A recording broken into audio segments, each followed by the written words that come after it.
No black cats, just straight facts. Triple P certified. Listen, we can talk about odds all day. It doesn't matter what the odds are. It matters what's gonna happen.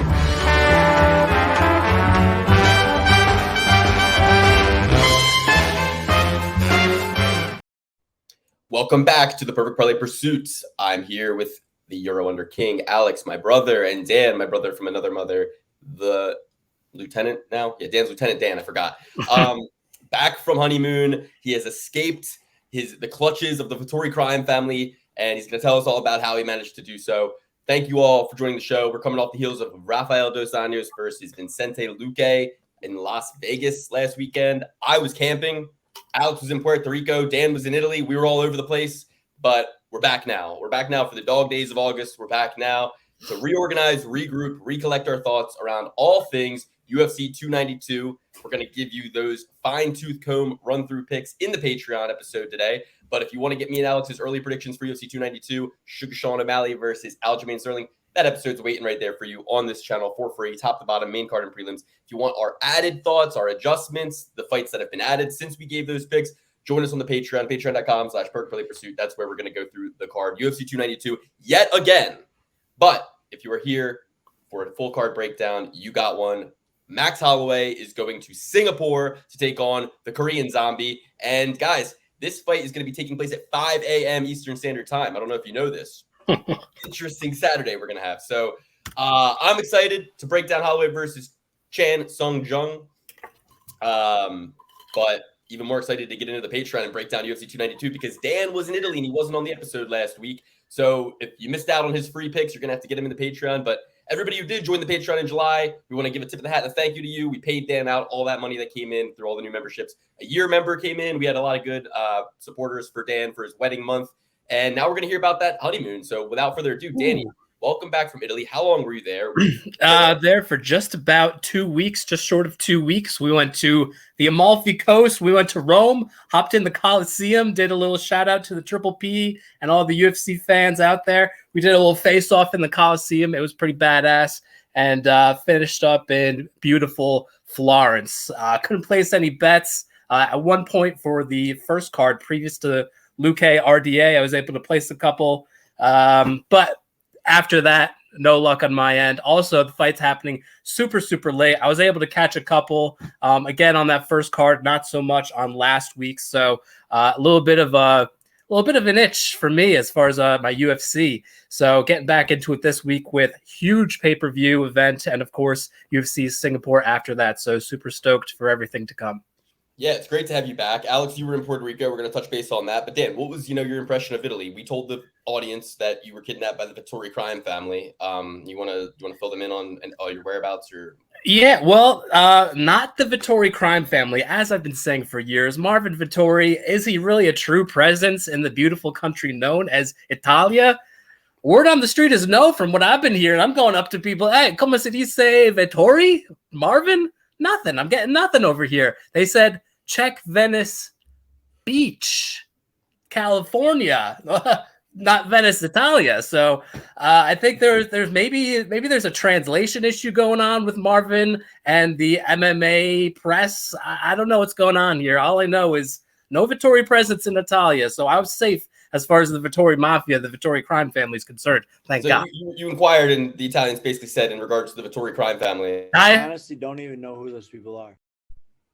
Got a lot of that within the Italian dialect. A lot of Paulie Malignaggi, boxer. No, Marvin Vettori. Oh, Luigi Vendramini. No, Vettori. Nothing. I'm getting nothing over there. Well, you did the hard work. You were boots on the ground in Italy, and you did the investigative journalism that we all appreciate. Did my best. But I gotta mention we didn't get to talk to you yet about my new favorite fighter, Jake Paul. What was your impression of Paul versus Diaz? Because you were absent for that as well. Yeah, I was able to watch probably 75% of that. Jake Paul looking good.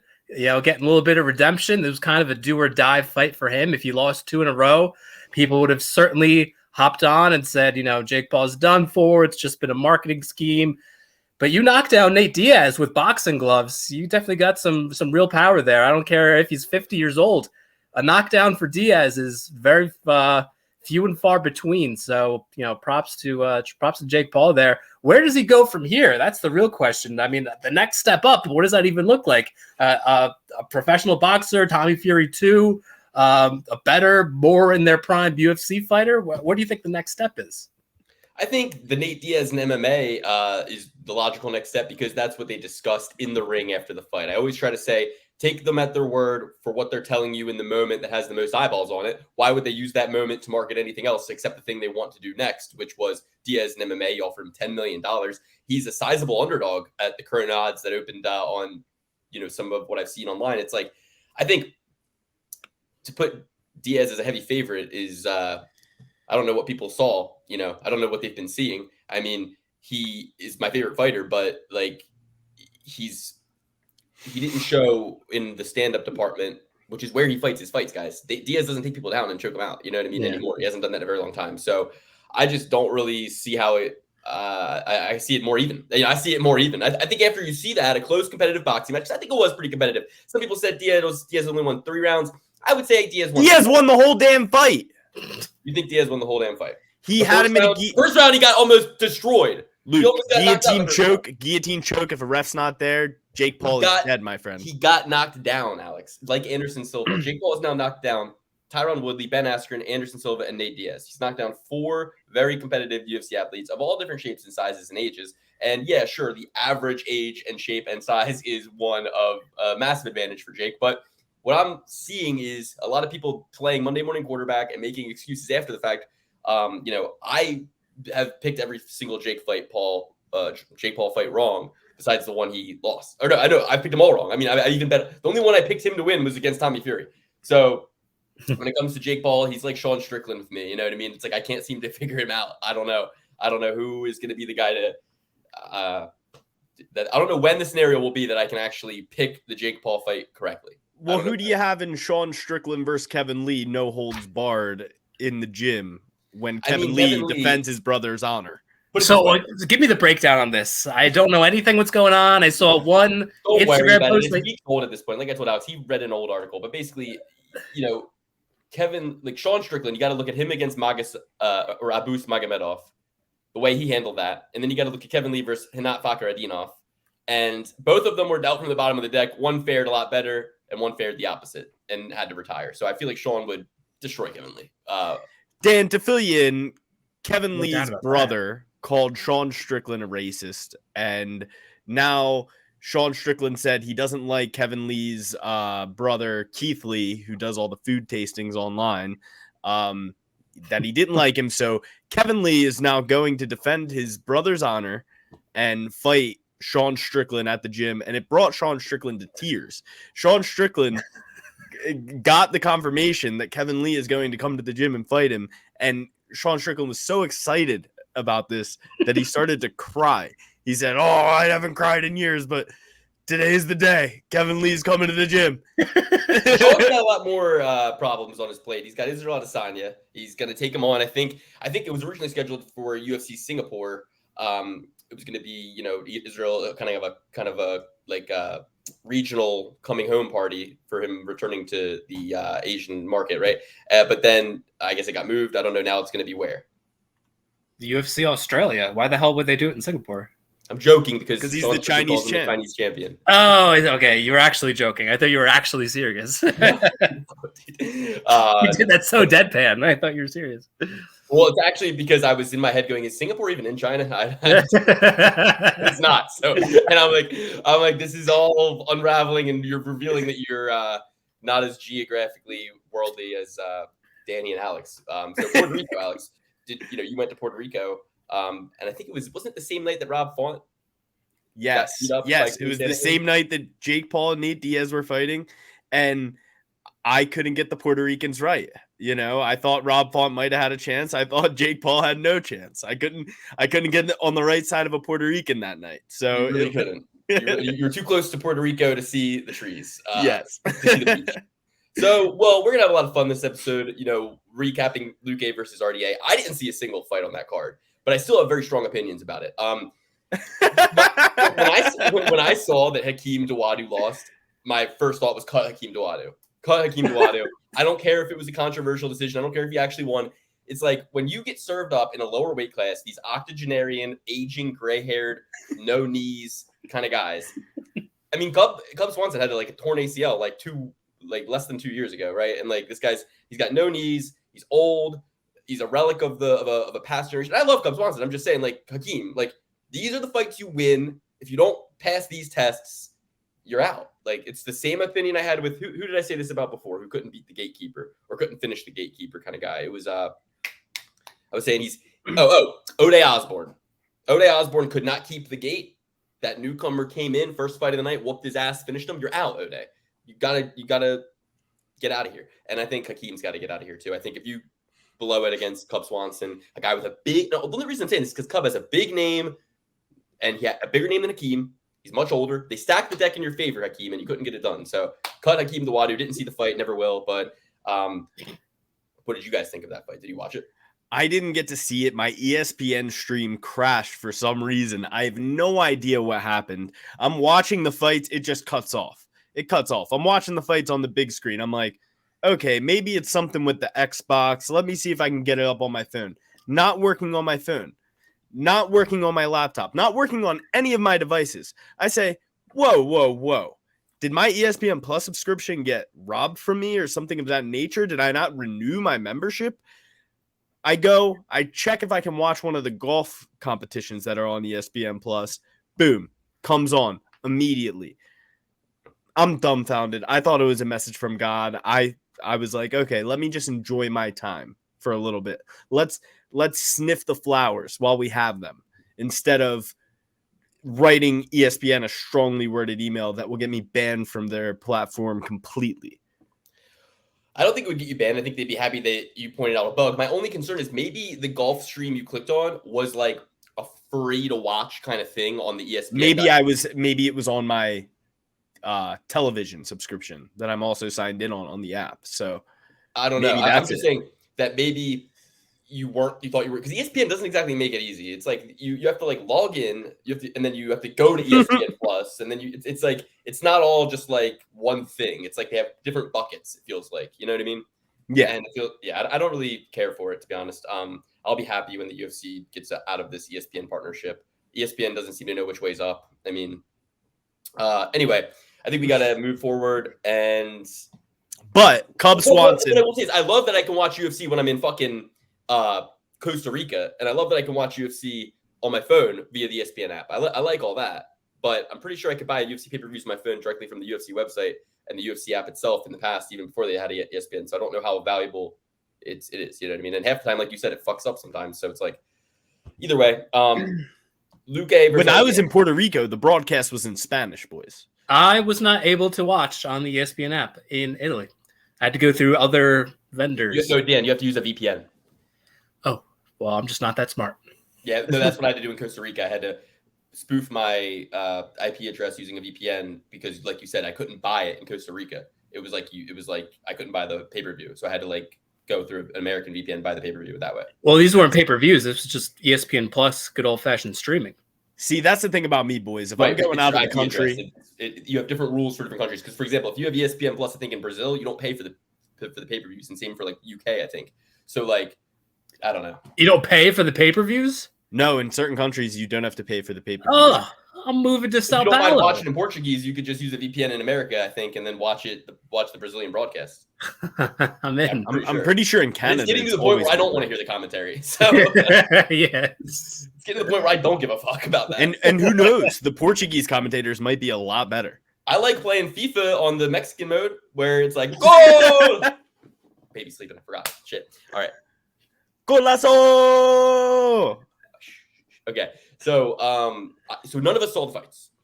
Well, let's just I saw a lot of them. I saw a lot of them. Did you see Daugus get knocked out? I didn't get to see Daugus get knocked out, but that was a preordained that was happening before it even happened. And Eric Anders said it best. Daugus is in the flat circle from True Detective. Every day is the same flat circle. He's just getting knocked out. Eric Anders tweeted before the fight and said they better have ambulance ready for Dawkins. He said they better have segue. ambulance ready for Dawkins. And what a perfect segue to announce to the beautiful Triple P audience. The Triple P audience who has watched us amass such a strong team, such a strong roster of guests, right? I mean, we've had the biggest and baddest guests on from the MMA gambling space, the most famous gamblers, have been on the show multiple times. We've had the biggest journalists on, like Farah Hanoun and James Lynch. We've had the biggest champion level coaches like Santino DeFranco on, and we've had, save the best for last, Joe Selecki, rising stars in the UFC from our area, come onto the show. And we've kind of taken a break from having guests because if you are familiar with the Manpreet saga, you know that sometimes, you step in a hornet's nest every once in a while. But while Manpreet is still a friend of the show. Sometimes people make very offensive videos about you.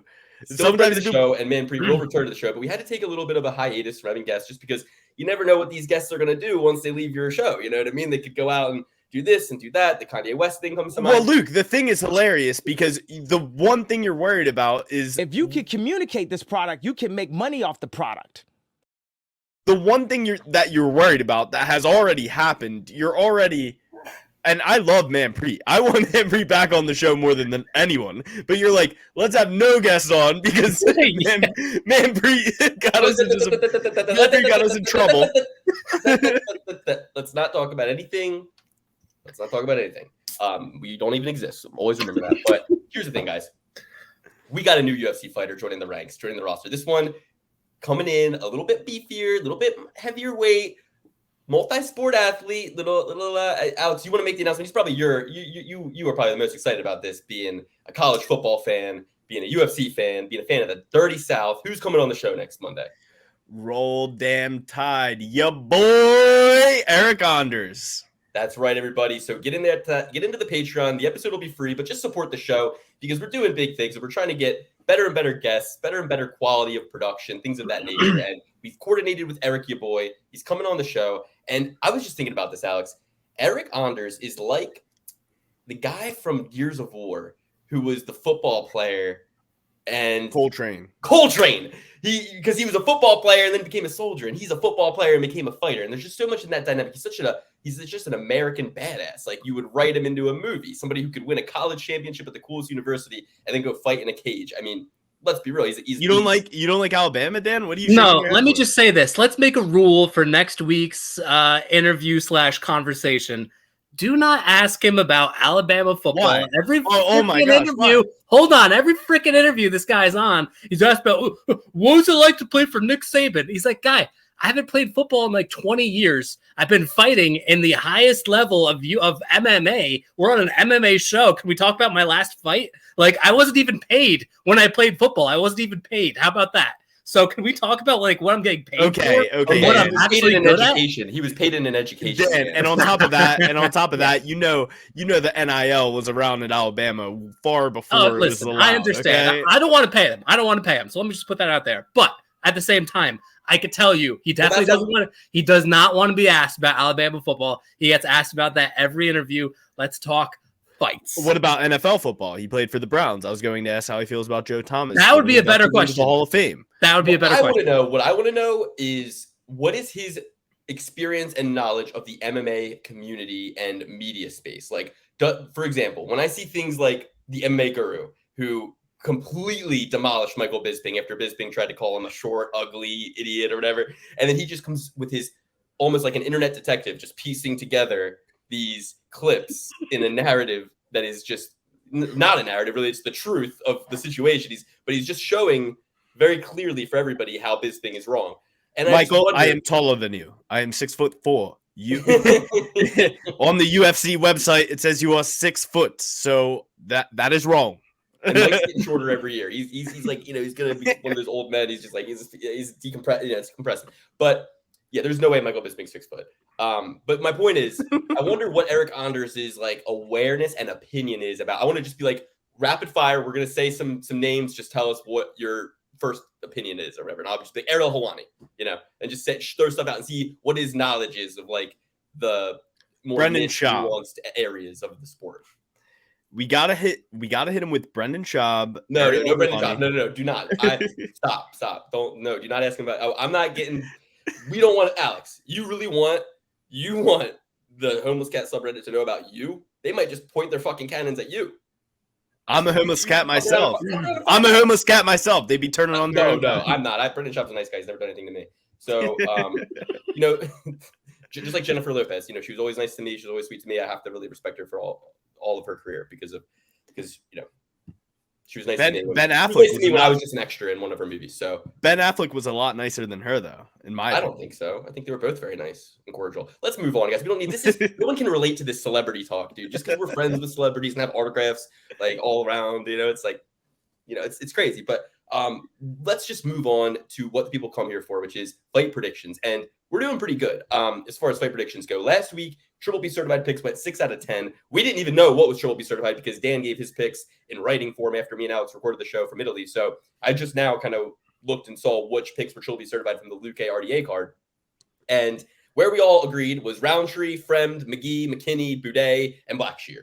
Those were the 6 ones we got right. The 6 we got wrong as a trio were Dawadu, Njokuani, Marshall, and Miller. Miller was I have some hot takes on this, actually, Luke. Yeah. We made a huge mistake on Isaac Miller. Found out Bulgarian.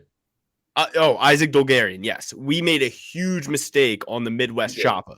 We did. I didn't know his wrestling credentials. I didn't know that at all. I didn't know he was a 3-time state champ in high school, and Daniel Cormier, or he should have been a 3-time state champ in high school, but he got robbed in his last year. And Daniel Cormier said that to him after the fight. He was like, "You should be 3-time." But I didn't know all of these wrestling credentials. Luke, he was a Division II national champion, much like a one Kamaru Usman. So you got to think about this type of thing. He hasn't seen a second round in his entire career. That was the longest fight of his entire career. And he's an absolute beast. He's an absolute menace. He's an absolute hammer. We should have seen that coming. I said there was something I liked about the Midwest Choppa, but I had to go with Frankie Marshall just because I'd seen him. He's a Jersey boy. But cut Juliana Miller. Cut her. She's gone. She got knocked out in the first round. That is a rarity. Damon Blackshear fighting this weekend. Juliana Miller looked terrible on the scale. And if our boy Clint, who's been on the show many times, Clint from Die Hard MMA, he actually posted on his Instagram that he cashed out of his Juliana Miller underdog bet because of how she looked on the scale. I was camping, so I had already placed my bets days before, didn't see the weigh-ins, had no idea about that. Probably would have made a similar move, but I don't really like to let my lying eyes deceive me, as my dad, Johnny the Greek, always taught me. Don't worry about the weigh-ins. They have 24 hours to recover. But she's just what I did know from watching The Ultimate Fighter is she's a bit of a nutcase. And she got all upset at that one guy, remember, for coaching or talking to the other girl who was on the other team. Remember that, Alex? That scene where she was all annoyed and emotional about that. So I know that she's a bit of a head case. And if things, when you get people like that, you give them doors out, you give them excuses, you give them negativity, I feel like it creates a downward spiral. And in this sport, you can't have those kind of spirals. A 10th planet circus freak. Okay. We got to look at these 10th planet people. Anybody who goes to 10th planet, already a red flag, already a bit of a red flag that they were drawn to that sort of weirdness. You know what I mean? Alex, perfect example. I trained with Eddie Bravo myself. Okay. Yeah, red flag. Damn it. I couldn't get to the fucking Eddie Bravo. Say it again. Yeah, anyway, all right, take it from the top. Ready. Yeah. Take it from the top. Take it from the top. No. We'll just move on. When you look into it, Damon Blackshear, absolute animal, absolute beast. He is the monster for a reason. He went out there and is the third person in UFC history to hit a twister, fellas. Twister, my favorite move in all of jiu-jitsu. He hits it, only the third person ever. And if next weekend he is able to defeat one Mario Batista, then he will become the first fighter to win 2 fights within 7 days since UFC 23, I believe is what they said. This is super incredible that he can become, the third person to hit a twister, the first person to win back-to-back fights. I think he's got a tall order in Batista. I really wish that he was in there against Cody instead. I think I would definitely be picking Blackshear, but Batista's a tall order. We're going to talk about that. We're going to break that down on the Patreon. Full card, top to bottom. Yet again, O'Malley versus Sterling. Just watched a Sugar Sean interview with Brett Akamuda for about half an hour to see where his mind's at. Got a lot of opinions on that. But without further ado, I say, unless you have some more fights you want to talk about, Alex. I do, in fact. What you want to talk about from last weekend? What stood out to you? I went 8 out of 13. And hold on, I'll throw it back to you in a second. But I went 8 out of 13. I'm now the first one to cross into 100 correct picks given in year 4, season 4, year 4 of our podcast. I've given 157 picks total, and I've just crossed into 100 out of 157 correct. 63.6% accurate. I lead the way. I'm number 1, and I'm actually ever so slightly trailing Trophy certified picks, which are 54 out of 81 in year 4. We finished year 3 70% accurate with Trophy certified picks, and we are right there, 66.666% accurate in year 4. Dan and Alex trail me ever so slightly, 92 out of 157 for Dan, 58.5%. Alex at 89 out of 157. The little engine that could. We'll see him get there eventually. 11 picks away from me. God, what a chasm. 56.6%. Anyway, that's how the night shook out on the numbers side of things. Alex, what did you want to talk about? Montserrat Ruiz. Guys, I have told you that Central America, Latin America, apart from Cuba, no good wrestlers. Everybody looks at me crazy for saying that. Montserrat Ruiz was a 12-time national champion of wrestling in Mexico. Okay? She got taken down probably, oh, wait, I can count it on one hand, 3 times. Guess how many times she got up? 0. Guess how many takedowns she stuffed? 0. Absolutely none. It was the worst performance I've ever seen. And I said, should I just move to Mexico, give birth to some American savages, and have them wrestle in Mexico and make a national team? And then all of a sudden, Mexico gets their first ever wrestling world champion ever. Freestyle. 60 kilos. Who cares? But if your kid couldn't be make the American team, how's he going to beat the Americans? I'm just going to go there and have them born there and then bring them back. But then, if you could coach your kid to be good enough at wrestling to win I'm the world bringing them back. You do that in America. No. I'm bringing them back. The first ever Mexican champ would be much more sensational. Marketable. You're just talking about marketability. Marketability, Luke. Marketability. Okay. Marketability. Okay. Montserrat Ruiz, gone. Cutter. Juliana Miller, cutter. Damon Blackshear, give him a raise.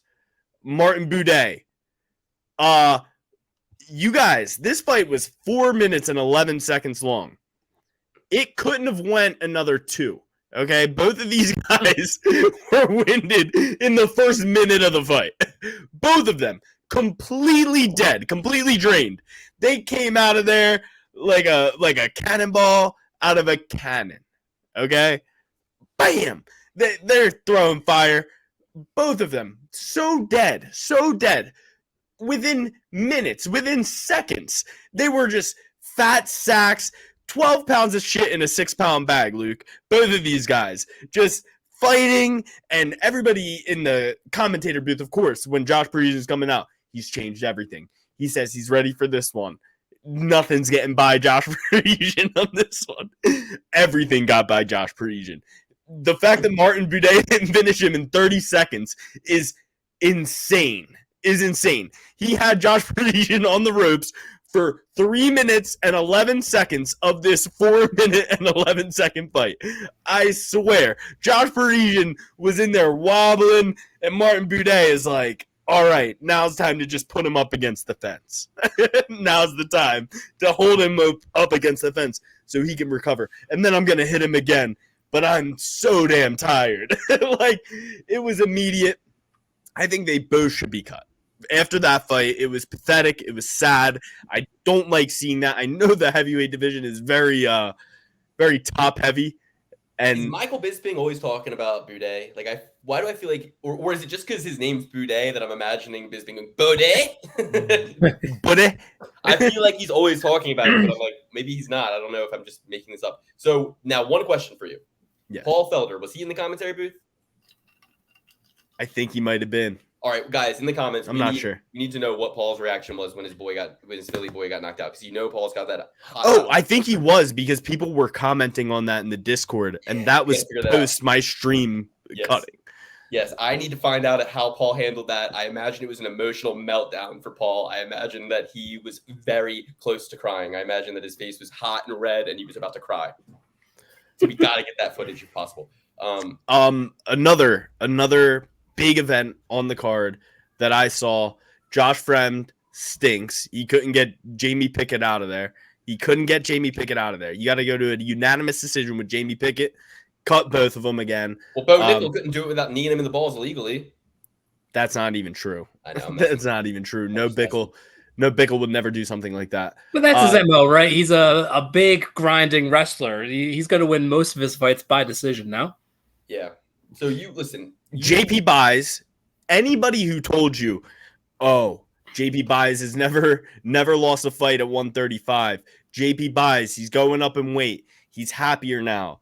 Cheyenne Velismus. They even brought up Cheyenne Velismus on this broadcast at one point before the fight even happened. They were bringing up Montserrat Ruiz against Cheyenne Velismus, and I was like, "Oh, it says buys on her shorts in that one.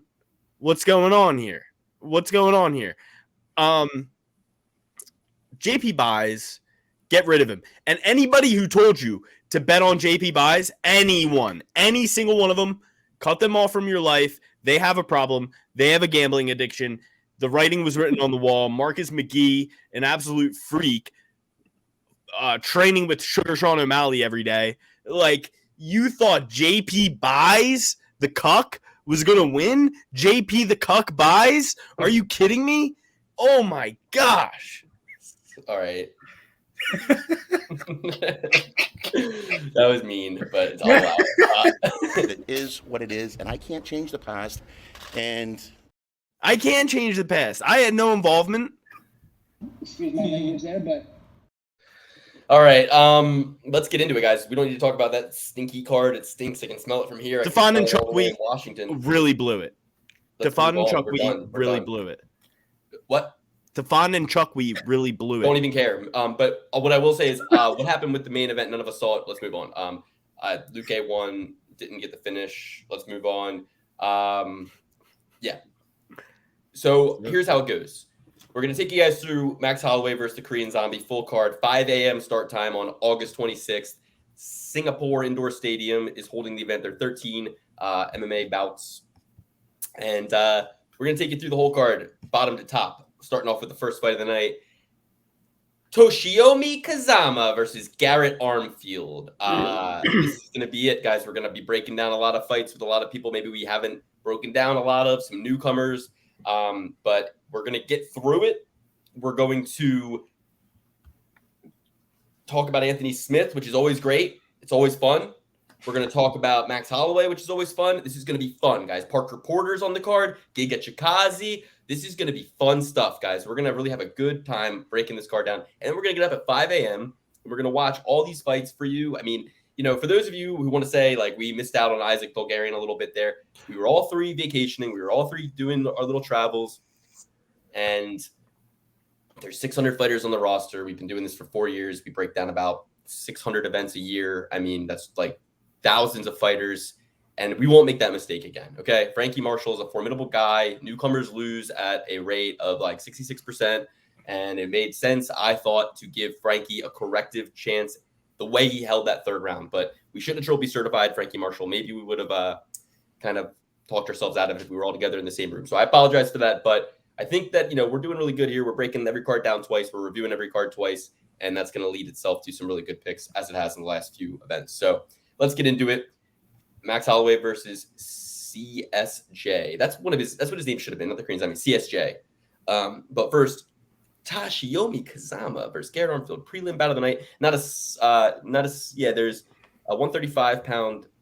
There's a 135-pound fight. Garrett Armfield is coming off a submission loss a year ago to David Onama in his debut. Let's check if that was short notice. Meanwhile, the silent finisher Toshiomi Kazama is coming off a knockout loss to Rinya Nakamura. Straight left. That was 5 months, 3 weeks ago to the day that was his debut. So 2 debutants that both lost. First fight of the prelims. Loser goes home. Loser can't cut it. Loser is cut. Nakamura, you'll remember, was the wrestling champ, the Olympic wrestling guy. He was so sick out of Japan. And what? Just that the words you use. He's so sick out of Japan. Yeah, he was sick. I mean, we admired him. We trophy certified him in that fight against Kazama, and he knocked him out in 33 seconds. So, I mean, nothing really. He's got a fight coming up against Fernie Garcia next, but he is very, very good. And I just wanted to point that out, that I think this guy, the silent finisher, you know, he's got a loss outside of the UFC. He's got a loss in the UFC. He's got 6 wins outside of the UFC against not really anybody. You know, guys that are 17-20. But Garrett Armfield, he's at Killcliff FC. I know that's a good spot. I know that he's coming down in weight from 145, and I know that he is going to have, you know, probably some good Floridian American tenacity to take this fight into different areas. Whereas I feel like the silent finisher isn't going to be as well rounded. So let's take a look at that David Onama loss by Triangle. That was a fight where David Onama was originally scheduled to take on Austin Lingo, and Lingo withdrew. So Garrett Armfield took that fight short notice. That's a fact. I'm going to go with Garrett Armfield here. Yeah, I'm going to also go with Garrett Armfield. He's got a more diverse skill set. He's got some knockouts. He's got some submissions. He ran into a hammer, David Onama. I'm out of my llama, being no lima, you know. But he also lost. Llama red pajama. He also lost to David Onama on the amateur circuit, and it was his first ever loss. So there could have been something going into that. He might have wanted to get that right, even on short notice, but got finished. It's also that David Onama probably was like, I will fight him. Yeah, like that, because I already know I'll whoop his ass because I already done it once.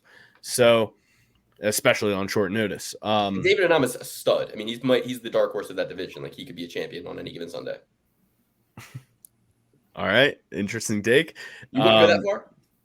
No, not at Glory MMA, which he's not allowed to train at anymore. But Tapology still has it up there. Yeah, I'm going with Garrett Armfield. Dan, what do you think? Triple P certified Garrett Armfield. I like everything you guys are saying. Killcliff FC. Quality losses. I mean, we talked about the Onama, but even to Ronnie Lawrence, who bit of a specialist, he's just gonna like spaz out and throw a bunch of takedowns at anyone's way. I feel like, you know, you go up against the striker like Onama, you go up against the wrestler like Lawrence, you're going up against really great training partners at Killcliff. You yourself can do a bunch of different things, like Alex said. I need to see a little bit more out of his opponent. What's his face? Kazama. But I like what I'm seeing about Armfield here, especially coming down. He's going to be a little bit bigger, I feel like, as far as his frame than Kazama, even though that, you know, they seem to be the same height, the same reach. I feel like coming down in weight, he'll probably be like the bigger framed guy. So slightly leaning towards Armfield here. All right, she'll be certified Garrett Armfield. Next up, I just think it's funny that Garrett Armfield's last fight was against the silent assassin, David Onama. Now he's taking on the silent finisher. If he loses this one, you got to get him in there against a loud guy. That's hilarious. All right, so she'll be certified Garrett Armfield. Next, we got Jarno Aarons taking on Sting, Sungwoo Choi. Sungwoo Choi, not a lot of Sting in that bite these last 3 fights. He's gotten knocked out, he got submitted, knocked out, and went to a split decision with Josh Quiblau. The split decision with Quiblau by far standing out as you know, his best of the 3. But his last time he looked good. He looked really good. 2 years, 5 months ago, he beat Yusuf Zalal. Get a lot of respect for the Moroccan Devil. Then he KO'd Juicy J, Juliana Rosa 2 years ago. But over the last 2 years, we haven't really seen a lot of good out of Sting. Jarno Aarons lost to William Gomez by a majority decision 10 months ago. William Gomez, Alex, you know, always says, good-looking dude, good fighter, you know, like decent prospect. The most handsome guy in the UFC. Undefeated. Kind of looks like our friend's freshman year roommate. Don't say his name, Dan. I won't. Anyway, let's see. One thing I like about Aarons in this one, I think, is that he'll have the grappling advantage. I like he's a little younger. He's I know he's from the Netherlands, means he's probably a striker, but I just think that if the going gets tough and he needs to shoot in, I think that he can get Sting to the ground because he's a little just more. He's not as long. He's a little more stocky. He's a little hardier. The way he gets his wins, you know, they're on the feet. But I just think that you sometimes you forget, right? Like Peter Yan, Sugar Sean, they fought. They took each other down. They both took each other down. They're strikers. So I'm gonna go with Jarno Aarons here. I will have to disagree. I'm going with Sting. Luke, you brought up his losses, but like you said, Mike Trezano, Josh Quiblau, Alex Caceres, Gavin Tucker, Movsar Evelev, all guys that, you know, in the Movsar Evelev situation, 2019, that was probably a short notice fight. Movsar Evelev, everyone's losing to Movsar Evelev, you know. And Lopez almost beat him, yes, and that's a stain on his existence. But Yusuf Zalal, Julian Erosa, he's fought a way higher caliber of opponent. Jarno, it's only his second fight in the UFC. He's in a much more must-win position than Sting, though.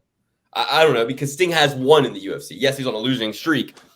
And they're both really – the first two fights of the night, both guys are in must-win situations. There's going to be a lot of pressure on both. You're going to want to watch the weigh and see who's handling it more, who's locked in more. We're still a little early, but these are just my kind of initial assumptions. I think if Jarno loses a unanimous decision or a split decision, he keeps his job. But I think if Sting loses, he loses his job 100%. So I think that Sting's in a lot more of a must-win situation, and he's had a way higher caliber of opponent than Jarno in his career. And most of them would be losses, but I think this is just a way easier test for a guy like Sting. Dan, what do you think?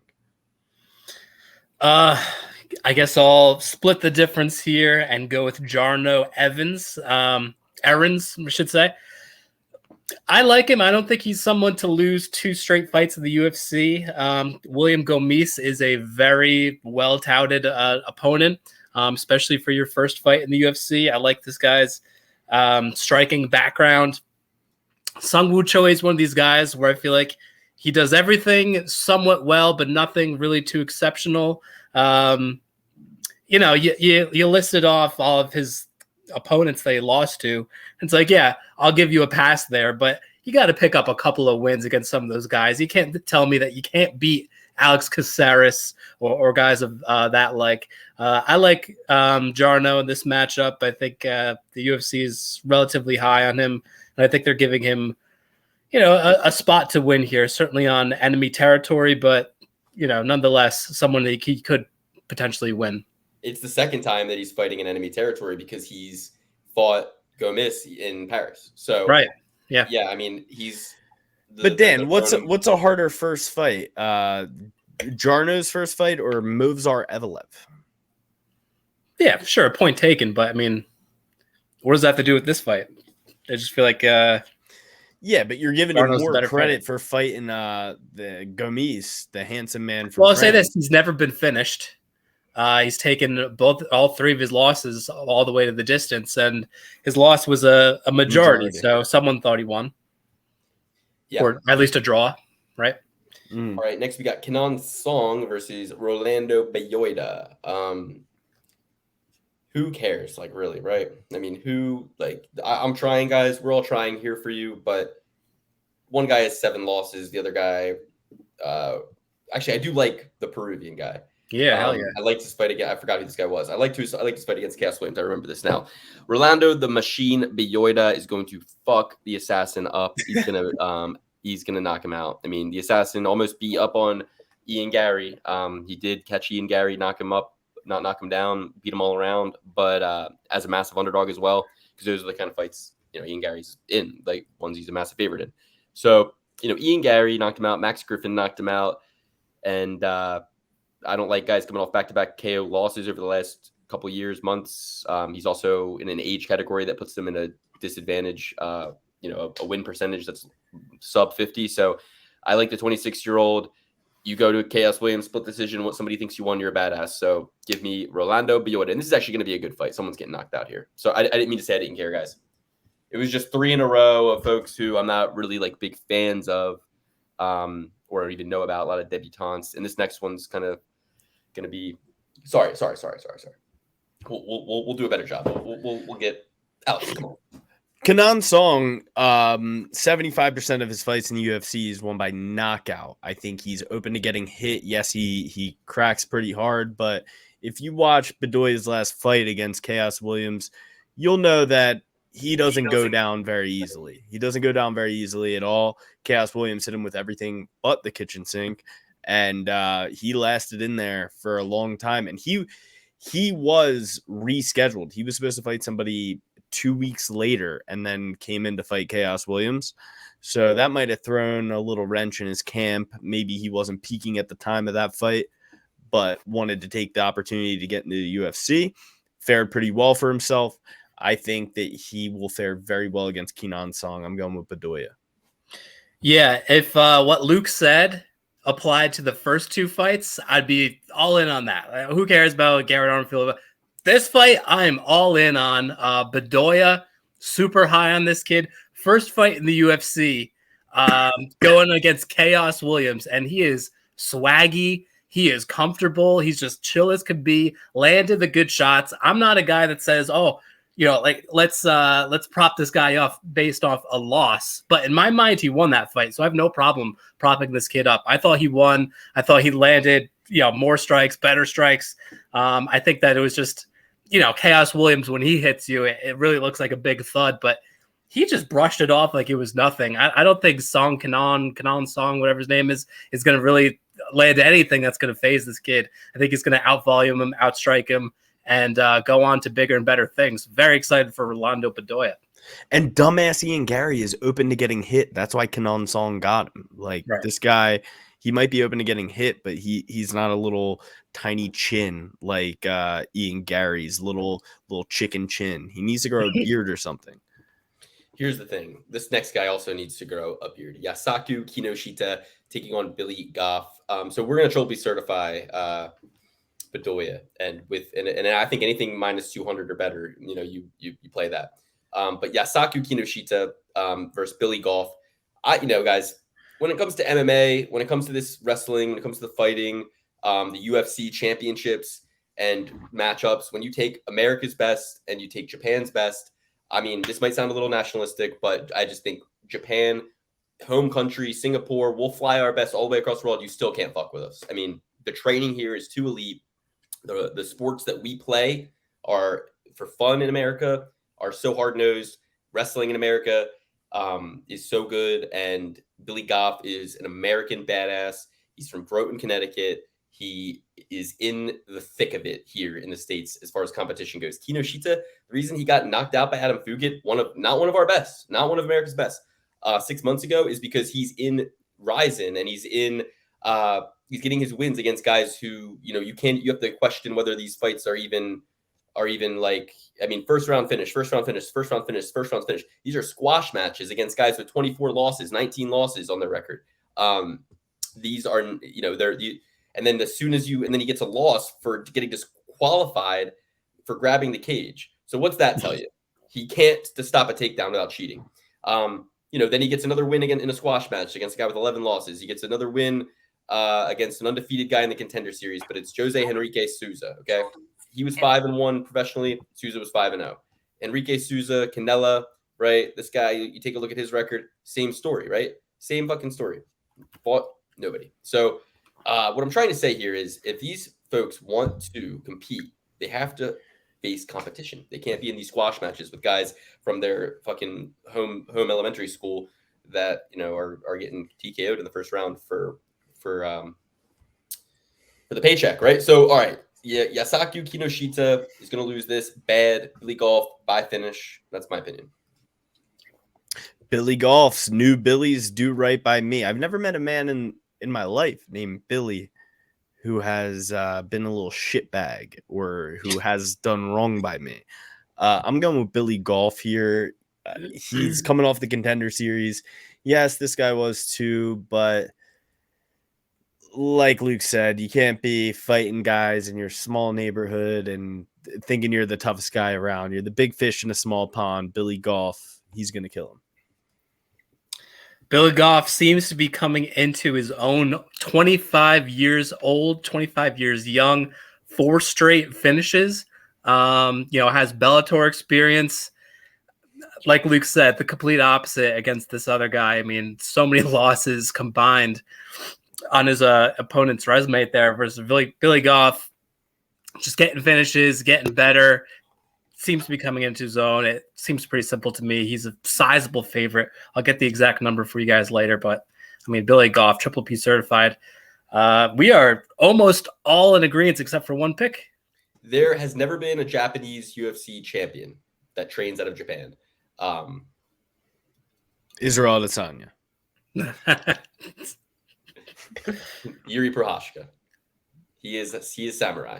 He is samurai. He is samurai. He has adopted the culture and took it into the highest level. So one Polish or whatever Czech Republic guy, but he did the philosophy. So the philosophy is sound. But I'm just saying that it's a, like you said, big fish, small pond. You need to get out of Japan in order to get the experience that you can get in countries like Brazil, countries like America. I'm not saying that Brazil doesn't have a lot of guys fighting these crazy taxi cab drivers that are willing to get beat 30 times in a row too. But America does too. What am I saying? America does too. Hey, Takanori Gomi. Find it anywhere, but I'm just saying at least America also has. Do not even bring up Takanori Gomi, probably the best Japanese fighter. Why was he so good? Because he's playing an American sport, baseball. Guys, I know you were talking about American taxi drivers who get beat up. I swear to God, if you bring up Jay Ellis, I'm leaving the show. Okay, I won't. I love Jay. I love Jay. So Jay Ellis, one of my favorite fighters. He fights on. Khabib went and hid in the mountains. Jay Ellis fights on. So one thing you cannot say about Jay Ellis is that he isn't a fighter. He fights every weekend. Yeah, that shirt I fight. Get that. Let's get him that shirt. Hell yeah. We need Jay Ellis on the show. Let's get Jay. Let's ask Eric Anders if he knows Jay Ellis. Next week. We got to basically use every guest to climb to the next guest. So I'm going to be like, Eric, do you know Drake? Take the Bobby Althorf path. Alex, now you are getting kicked off the show. Dan, don't give people free promo like that. That's not cool. I don't even know what he's talking about. She's a culture vulture. Don't worry about it. Okay. She's a culture vulture, Alex.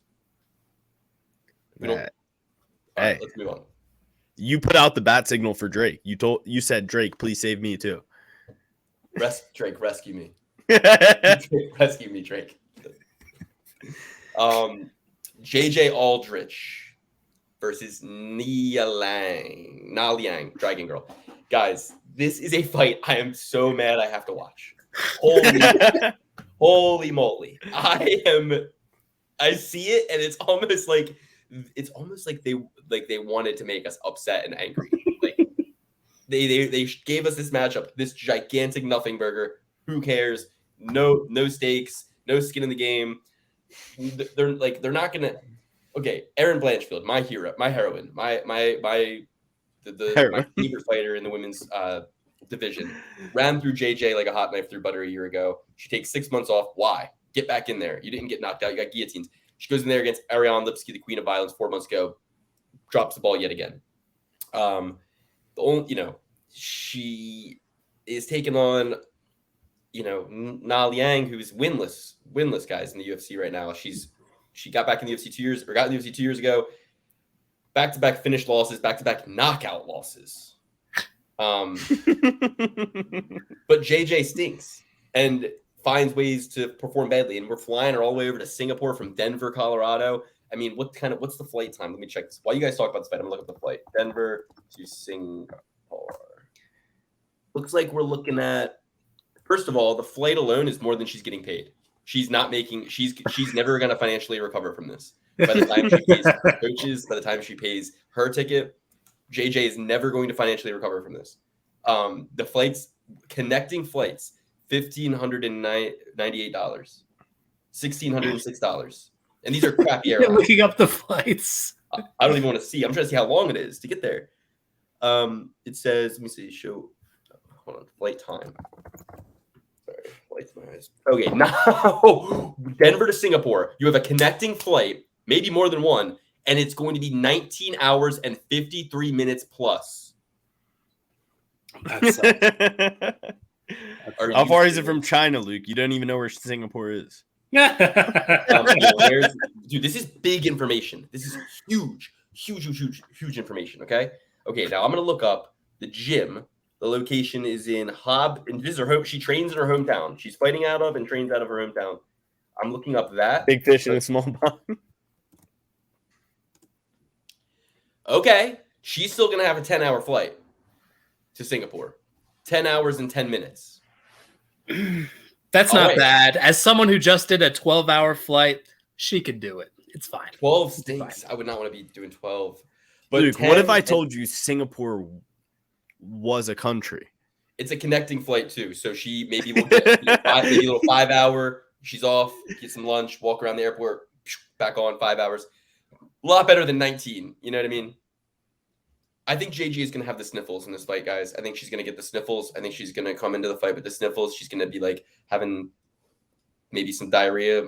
I don't know, but she's not going to be healthy and feeling her best. And I think even at her best, this is a fight that's 50-50. So, but now Liang, I mean, she stinks, right? So it's like no matter who you pick, you're making the wrong choice. Don't bet on this fight. But I'm going to put the tinfoil hat on and say that the 19-hour flight is going to make Jennifer Johnson Aldrich get the sniffles and possibly fumble this.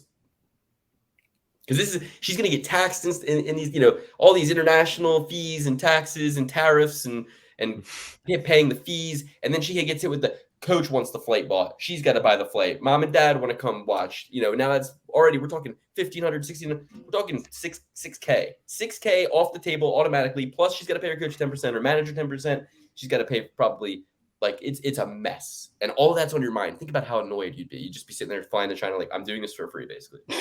She's not going to China. Let me tell you this, since I'm the next Singapore is a country, Luke. I know. Singapore is probably one of the least regulated countries in the world. She's probably making a lot more going into Singapore than she does in the United States. I know that too. I actually do know that it's great for business. I just was on a roll. You were on a roll. I didn't want to stop. China is in Asia. Singapore is in Asia. Right. Correct. Okay. So, we're all on the same page here. It's been a long week, dude. I was camping like all week. I slept on the guys. Tell us about that. You were camping. I left Wednesday. I fly to Lake Chelan, Washington. Beautiful lake, like glacial melt, deep. Met a lot of War Mode fans out there. So good people, Alex. Good people. Some War Mode fans? Had some War Mode fans. And they said, like, you listen to podcasts? I'm like, yeah. Like, what podcast do you listen to? It's like best podcast on the planet, War Mode. I was like, no way. I flew all the way across the country and meet people fans of a podcast out of Pennsylvania. Now, my question is, did they were in War Mode? They were in War Mode as well. So did they listen to Matt and Shane and find War Mode off of that? I have no idea. I didn't dig that deep. You didn't even ask. You were like, oh, do you like Matt and Shane? Did you? I did. No, and he said he does. Yeah, he said he does. Okay. So, but my point is that, these were God's people, God's folks, salt of the earth folks. We were on pontoons. We were jumping in the lake. We were fishing. We're having fun. We're sleeping. Now, Luke, is lake life salt life? Yo, this lake is. I like this lake because it's clear. It was glacial melt. You could drink the water. It was perfect. But yeah, the lakes that are like brown and you can't drink the water and they stink and they're smelly. I don't like those lakes. I'm not a big fan. But is that salt life or that's all of our lakes? Oh no, well the lake does basically it runs into the river and into the ocean. So it eventually makes its way. The fresh water makes its way to the salt water, I believe. I don't know. Listen, it was overwhelming. It was overwhelming. These big mountains, the big lake. It's a lot to take in. I got my snorkel, I got my goggles, but I couldn't see any fish. It was fun though. My point is, you got to get your feet in the dirt every once in a while. You got to drink the lake water every once in a while. Not medical advice. I'm just joking. Don't go drink lake water because apparently it's so funny. I drank the lake water and I go up and I'm like sitting by the fire with the real men. You know what I mean? The actual men who don't. And you think you're about to do a flex? No. I'm just like, dude. I'm like, no. I was getting nervous. I go, I'm like, you can. I'm like, I just hiked over to a stream over there and the water was running.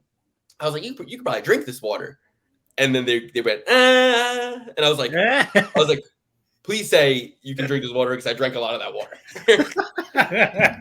And they're like, you'll probably be fine. Like, I didn't see any beaver dams upstream. So apparently you got to look out for beavers because they could pee in the thing and then you're drinking beaver piss. And you got to look for a lot of things, my man. You got to get a water purifier. You can't drink any water. You can't just up in my hand and I said, looks really clear and cold. And so good. You got to boil that thing first. You got to boil it first. Like, come on. Do you not know anything?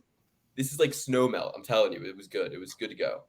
You can't eat snow either. Don't eat snow, especially none at the Pocono Mountains. Don't eat any of it. It's all man-made. Yeah, your lake is oh my gosh. Compared to this lake I was in, your lake is stinky. Like it smells. You come out of your lake, you feel smelly. My lake's toxic right now. I can't even go to it. They Wait, won't even let me. Are you a Lake Harmony guy? Is that where you're at? Don't fucking.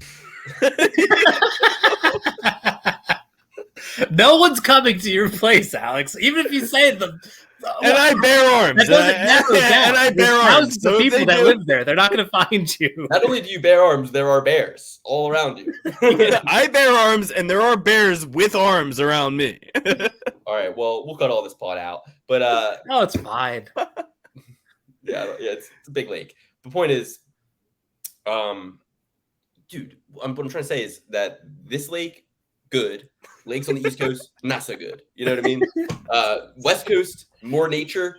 The nature is actual nature. All right, our nature feels like fucking movie set fake nature. Like even the grass out there feels like what grass is supposed to feel like. Our grass hurts like my feet when I step on it. It's like prickly and like dead. You know what I mean? It's like, dude, my girl was asking me. She's like, so why is the water clear here in Puerto Rico and it's not on the Jersey Shore? I'm like, have you ever heard of something called pollution? I'm like, just a quick question. How late do you think we colonized Puerto Rico if we just got shit kicking over here? You see how Puerto Rico doesn't have a lot of thriving corporations pillaging the natural resources of this fine area?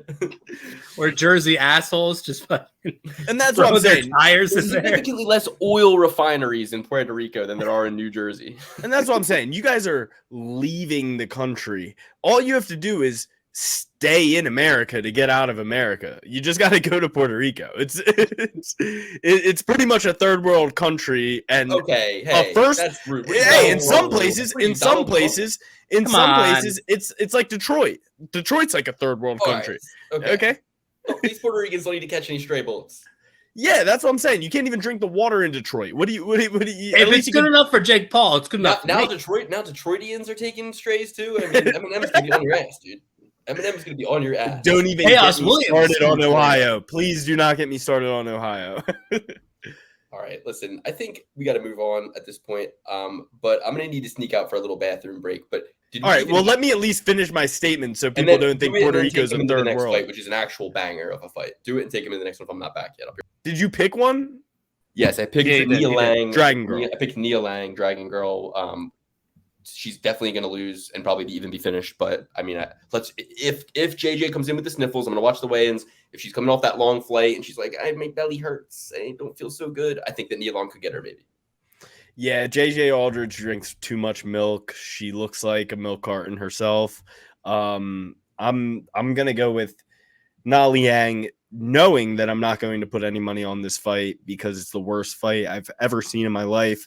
They should cut them before the weigh-ins because I'm sure one of them are gonna miss weight. I'm going with Liang.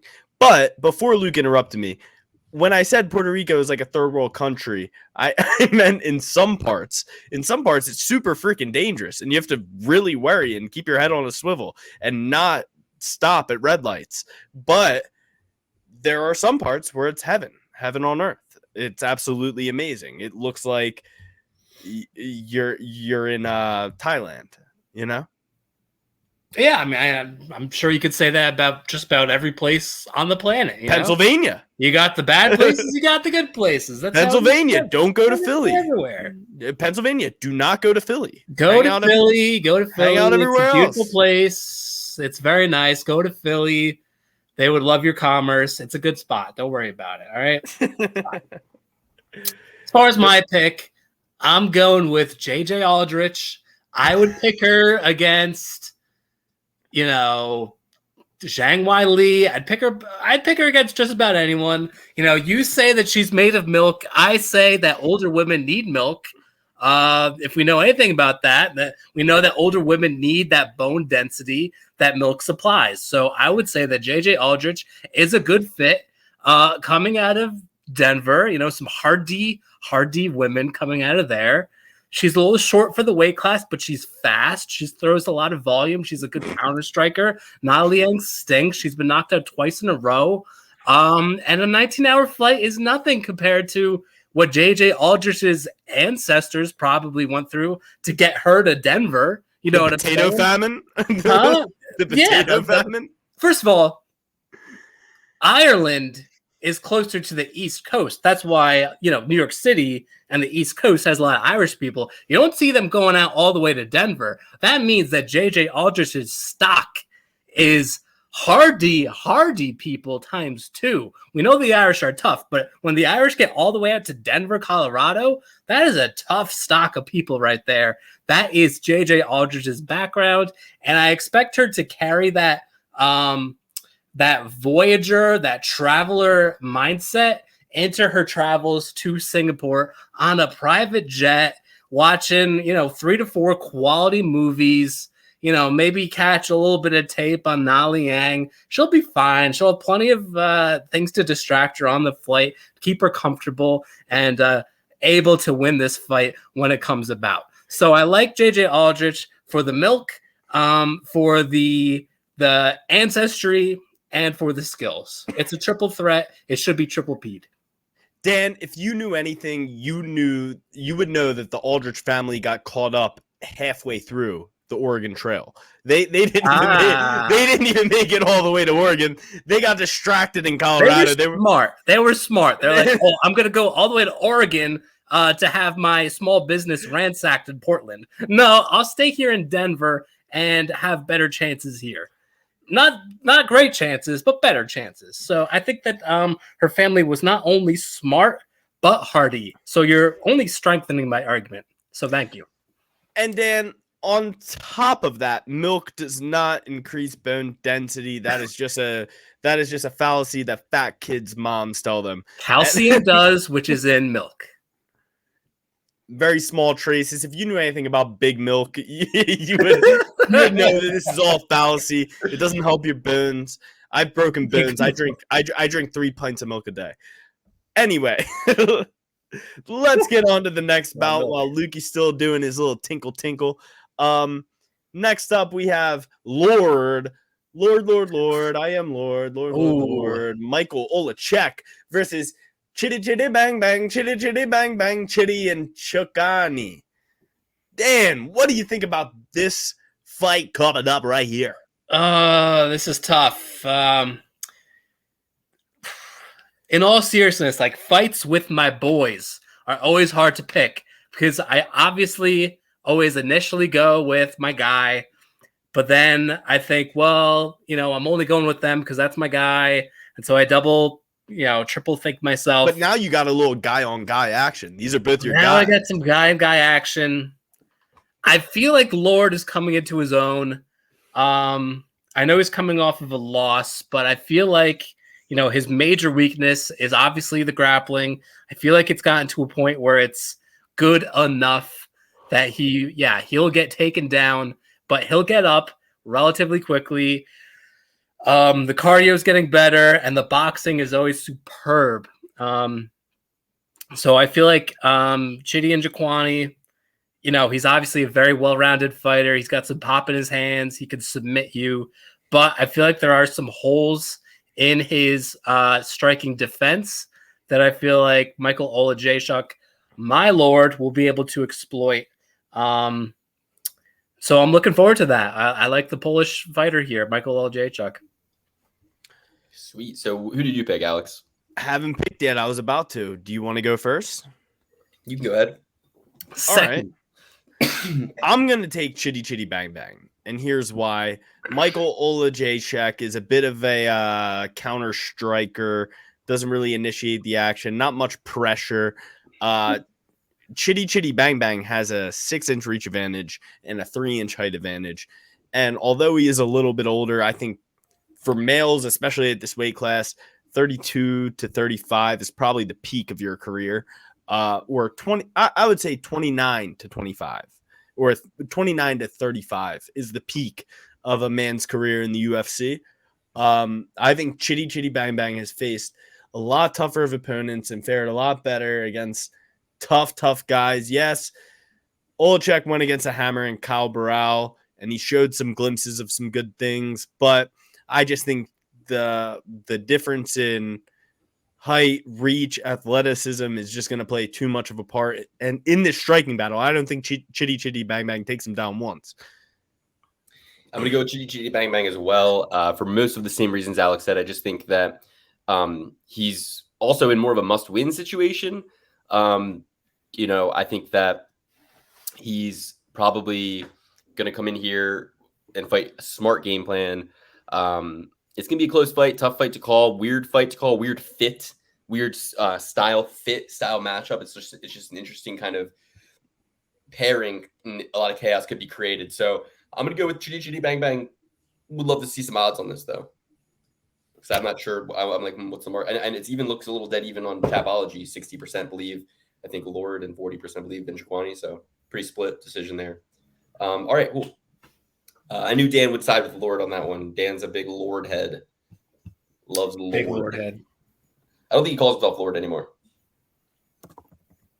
I think he does. Can I just get your guys' picks for the fight that I missed real quick? To be trophy certified Billy Goff against Kinoshita. I went with Liang. Who'd you guys take in the Aldrich? Dan I had an JJ epic take on JJ Aldrich. Can't believe you missed it. Go back. Look at the episode when it's over. You'll see why JJ Aldrich is the pick. Yeah, I think she kind of is the pick, but I don't know. I got to see the weigh-ins. I might switch that one up, guys. We're still early. So, yeah, Dan's going to take Oleksiejczuk. And in the next fight, we got a really good one. Waldo Cortes-Acosta versus Brzeski. Dan, you want to start it off? Yeah, I like Waldo here. I know he's not coming off of the best performance in the world, but this guy was a highly touted prospect for a reason. He's very mobile for a guy in these upper weight classes. He can move really well, moves very well laterally, and throws with a good amount of volume. Whereas I think Brzeski is a little bit more of a plodding fighter, a guy that just kind of lumbers forward. I want to take the guy that's a little bit more athletic and coming off of a loss. I like guys coming off of a loss who show promise, who you could probably see that they're not going to win 2 straight fights based on their skill level. I think the UFC sees that as well. And I think that, hey, Alex coming out of Puerto Rico, I mean, this might be a sign. We got to look for these signs here, and Waldo might be the sign. He's Dominican. And he fights out of Phoenix, Arizona. All right, so I'm one country off. Screw me over. I don't know. He's still going to win. Well, let me hop in here because there's some things I like about Brzeski. I like that he's 245 in his last weigh-in. Costa's 258. I like a heavyweight that's a little bit more on the leaner, closer to the 240 side than the 260. But he's a fat one, and Waldo is like muscle bound. Yeah, he's true. But I'm just saying, but yeah, Waldo I do still think is more athletic and faster though, so that's why I'm kind of throwing that one out. Waldo, I believe, played professional baseball in the Dominican, the DR, I believe, where at some level is like a high-level baseball player. Yeah. Good transition as far as throwing and just athleticism, and I like that shit. So give me the salsa point. But this is a fight where I'm not impressed at his last loss, the Lima, who Derek Lewis found a pretty quick path to getting him the fuck out of there, didn't he? And then this other homie, Boudet, split decision to Boudet. Boudet, who couldn't even, as Alex said, last a round against Jared Vandera, who stinks. So I'm going to weigh the Brzeski-Boudet split decision loss more disfavorably than the Waldo Cortes to Lima split decision loss, because I even watched that fight and I thought that Cortes-Acosta could have kind of won that. It was just like neither of them really did too much. So could be a staring contest, but I'm going to take Acosta-Cortes, Alexandria. Yeah, I'm going to take Waldo myself. Make it triple P certified. These boys pretty much put a bow on it. But even in that, something I like is in that the Lima fight, Waldo was still going for it at the end, in the middle, in the beginning. Yeah, he might have gotten gassed out, but I think that this fight is much more similar to Lucas's last fight against Carl Williams, right? Carl Williams. I think this is similar. It's just going to be a guy who's way too big, way too powerful, way too strong, way too fast, going against a bag of milk, another bag of milk in Brzeski. All right. Trophy certified Waldo Acosta-Cortes. Next, we got a major banger alert. This is a fight that was originally scheduled to happen 2 months after we started our podcast back in 2020. Originally scheduled to take place August 29th 2020. So now we are almost exactly 3 years later to the date.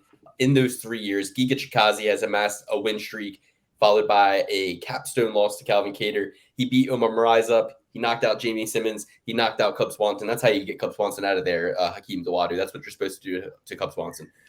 He knocked out Edson Barbosa, but then met a brick wall in Calvin Kattar. Those two beat the shit out of each other. I mean, make no mistake about it. Calvin Kattar took a lot of hits in that fight too, but ultimately over the 5 rounds, poured up beating onto Giga that allowed him to get the decision victory. Then he was scheduled to fight Sadiq Youssef.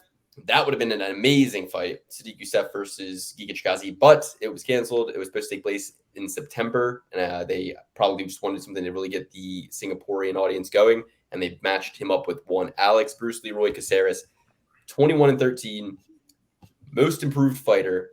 In his last, let's see, since his loss to Kron Gracie, he has 1, 2, 3, 4, 5, 6, 7, 8. He is 8-2 in his last 10. I'm just going to let that sink in. He is 8-2. 1, 2, 3, 4, 5, 6, 7, 8. 8-2 in his last 10. His 2 losses, he got submitted by Kron Gracie in round 1. Okay? Because he actually grappled with him, unlike Charles Jourdain. And he lost to Sadiq Youssef through the distance, unanimous decision. He's been able to beat Sting. Sorry, he's been able to beat Sting. He's been able to beat guys like Chase Hooper, Kevin Kroom, Mr. Steal Your Girl, Julian Arosa. He finished him in the first round with a head kick. He beat Daniel Pineda last time out really solidly. So I think this is going to be a really good fight. What do you guys think about this, Alex? Yeah, I mean, I think if you have the capabilities to finish Edson Barbosa, granted, I thought Edson Barbosa was winning that fight up until he got finished, that you should beat Alex Caceres. But I feel like if you finish Edson Barbosa, you finish Calvin Kattar in the first round. Giga Chikadze, I don't know which way is up with him. Part of me wants to just go Alex Caceres because he has such a strong ground advantage against him. I mean, you would think that Giga Chikadze is the younger guy because we're just getting to know him since 2020, the COVID era. He's a 2019, September of 2019. That's when he joined the UFC. We've seen Alex Caceres' career. Yes, he has a bad record, but he's fought against tough guys since the beginning of his career in the UFC on the biggest stage. And although Giga Chikadze kind of did the same with kickboxing, I would just lean that Alex Caceres has a diverse enough game to keep him guessing, to lure him into thinking it's just going to be a striking match. And then Alex Caceres has a surprise upset over Giga Chikadze, who we all know is the better fighter. I'm going to go with Alex Caceres. They're the same age. One has a lot more experience with a lot better caliber of opponents and has a more diverse skill set. I got to go with Alex Caceres here. I don't like it, but sometimes the pick that makes you uncomfortable is the best pick you can have. Bro, I think that was beautifully said. I agree with damn near all of it. I respect Giga a lot. I fear him. He is so fast with his kicks. He's so damaging with his strikes. But like you said, he is kind of a 2D fighter. He's not the best on the ground. And he probably has been working on it. And he's a committed Georgian athlete. So I know he does have grappling in his heart and his bones. And he probably, in King's MMA, with guys like Kelvin Gastelum, with guys like Benny Dariush, he's definitely getting working. And he's probably going to be the best version of himself we've ever seen. He took the requisite time off after the Calvin Kattar beatdown. I thank God for Rafael Cordero and some veteranship in his team to actually encourage that. If that was what happened, I don't know. I mean, it could have just been him not being able to fight. A year and 6 months off after that kind of accumulation of shots is appropriate. I'm glad he did it, but I think that's going to hurt him, not help him, when Caceres was just in there in the time he's been off in the year and 6 months. Caceres has been in there damn near 4 times, and as recently as a month, 2 months ago. So, yeah. I will say Caceres has terrible losses and terrible wins. Like Kron Gracie, if you look at Kron Gracie's last fight, what did he do? But that wasn't Kron Gracie's. That was Kron Gracie's, I think, first fight in the UFC for a while. And, he grappled with him. That's the thing. I think this fight comes down to decision making.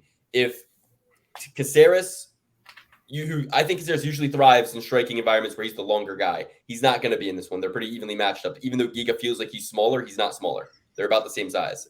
So I think Caceres, if he says, I want to test myself and strike with this guy for a little bit, he could run the risk of losing the fight. But if he does what you said he could do, then he can win the fight. But you look at his wins on that, you said 8-2 in his last 10. The wins. Austin Springer, I don't think he's in the UFC. Chase Hooper, he absolutely stinks. Slippery Steven Peterson, he absolutely stinks. Kevin Kroom, he's not in the UFC. I like Slippery. I like Slippery Pete. I do like Slippery Pete. I like Stinky Pete. I like Slippery Pete. Wait, he might not be Slippery Pete. You're thinking of Steven Ocho Peterson. Yes. Guy who lost to Chase Hooper in the last couple seconds. Yes. And no. Sting, I'm thinking of Slippery Pete Barrett. I like him. I like him. Yes, I like him. Steven Ocho, don't like Ocho. They gave him a big retirement shit, and he's had like 4 fights in the UFC. It doesn't matter. Let's just move on. But I'm saying all the guys he beat kind of stink. Julian Erosa, Daniel Piera, Sting, Kevin Kroom. Like they all stink. Beat Chase Hooper. Chase Hooper beat Slippery Pete. We like Slippery Pete. We don't know too much about Ocho. Okay. Dan. Oh man. I think you guys are crazy. I think Chikadze beats the living hell out of Alex Caceres. I think Caceres gets away with his woo-woo, weirdo kind of fighting style against guys like Kevin Kroom, like Alex was saying, like these very low-level guys where he has like a 7-inch reach advantage against all of them. He's not like a wrestler. So yeah, if he gets him down, we might have some problems here, but that's only if he gets into like a clinch situation and he trips him and like this kind of weird stuff. Not going to happen with a guy with the length of a Chikadze. He doesn't have a reach advantage over Kevin Kroom. They both have 73, just to let you know. Yeah, but Kevin Kroom is like, he's also like a woo-woo kind of weirdo guy. He's a hillbilly, dude. He'll fall right into that. No, he's into like, crazy submissions from standing positions and, weird stuff like that. He loves all that wife stuff. Swapping. Wife swapping, taking out the comb and doing his hair and all that weird stuff. No, Giga Chikadze should be like, I'm from Georgia. I'm going to walk you down. And like, I'm not playing this bullshit. I'm going to break your leg in half with my kicks. And I'm just going to stand in the pocket and wreck you. Like, I'm the better striker. I'm tougher than you. I'm moving forward. There's nothing you can do about it. I respect Alex Caceres. He's got a very impressive UFC career, tons of finishes, all that. But it's about the styles. This style does not work for him. The UFC is basically like saying, like, hey, we're not going to put you in the top 5 of the featherweight division. It ends here. Giga is the stop for him. It ends here. I'm switching to Giga. Dan convinced me. All right. And I was taken away. Alex took me on a beautiful journey of hope and wonderment. But no, it's no hope. I don't even like Alex Caceres. I hope Giga wins. Like it's going to be a more exciting fight, but I just have a eerie feeling about this one, and I'm uncomfortable with the pick. And sometimes you have to be uncomfortable with the pick. And that's plain and simple. And if it's plus 300 on Alex Caceres, you're getting a ton of value, and I respect it. Okay, so next we got Junior Tafa versus Parker Porter. And Luke, Tafa, I need you to do something for this fight. Yeah. You need to look up his flight path. You need to look up how long it takes from Australia to Singapore. Oh, it's definitely way closer. Way closer. Look it up right this second, because the Porker, I mean, I like to think I eat pretty well, but if I'm in an airport, Sydney, okay, well, actually from Perth where he lives, I think he lives in Perth, right? Either way, it's 8 hours or 7 hours. It's about 8 hours, unless you're in Perth. But if you're in Perth, it's 5 hours. He's in Queensland. He's fighting out of Queensland. Where? Let's see where that is. Hold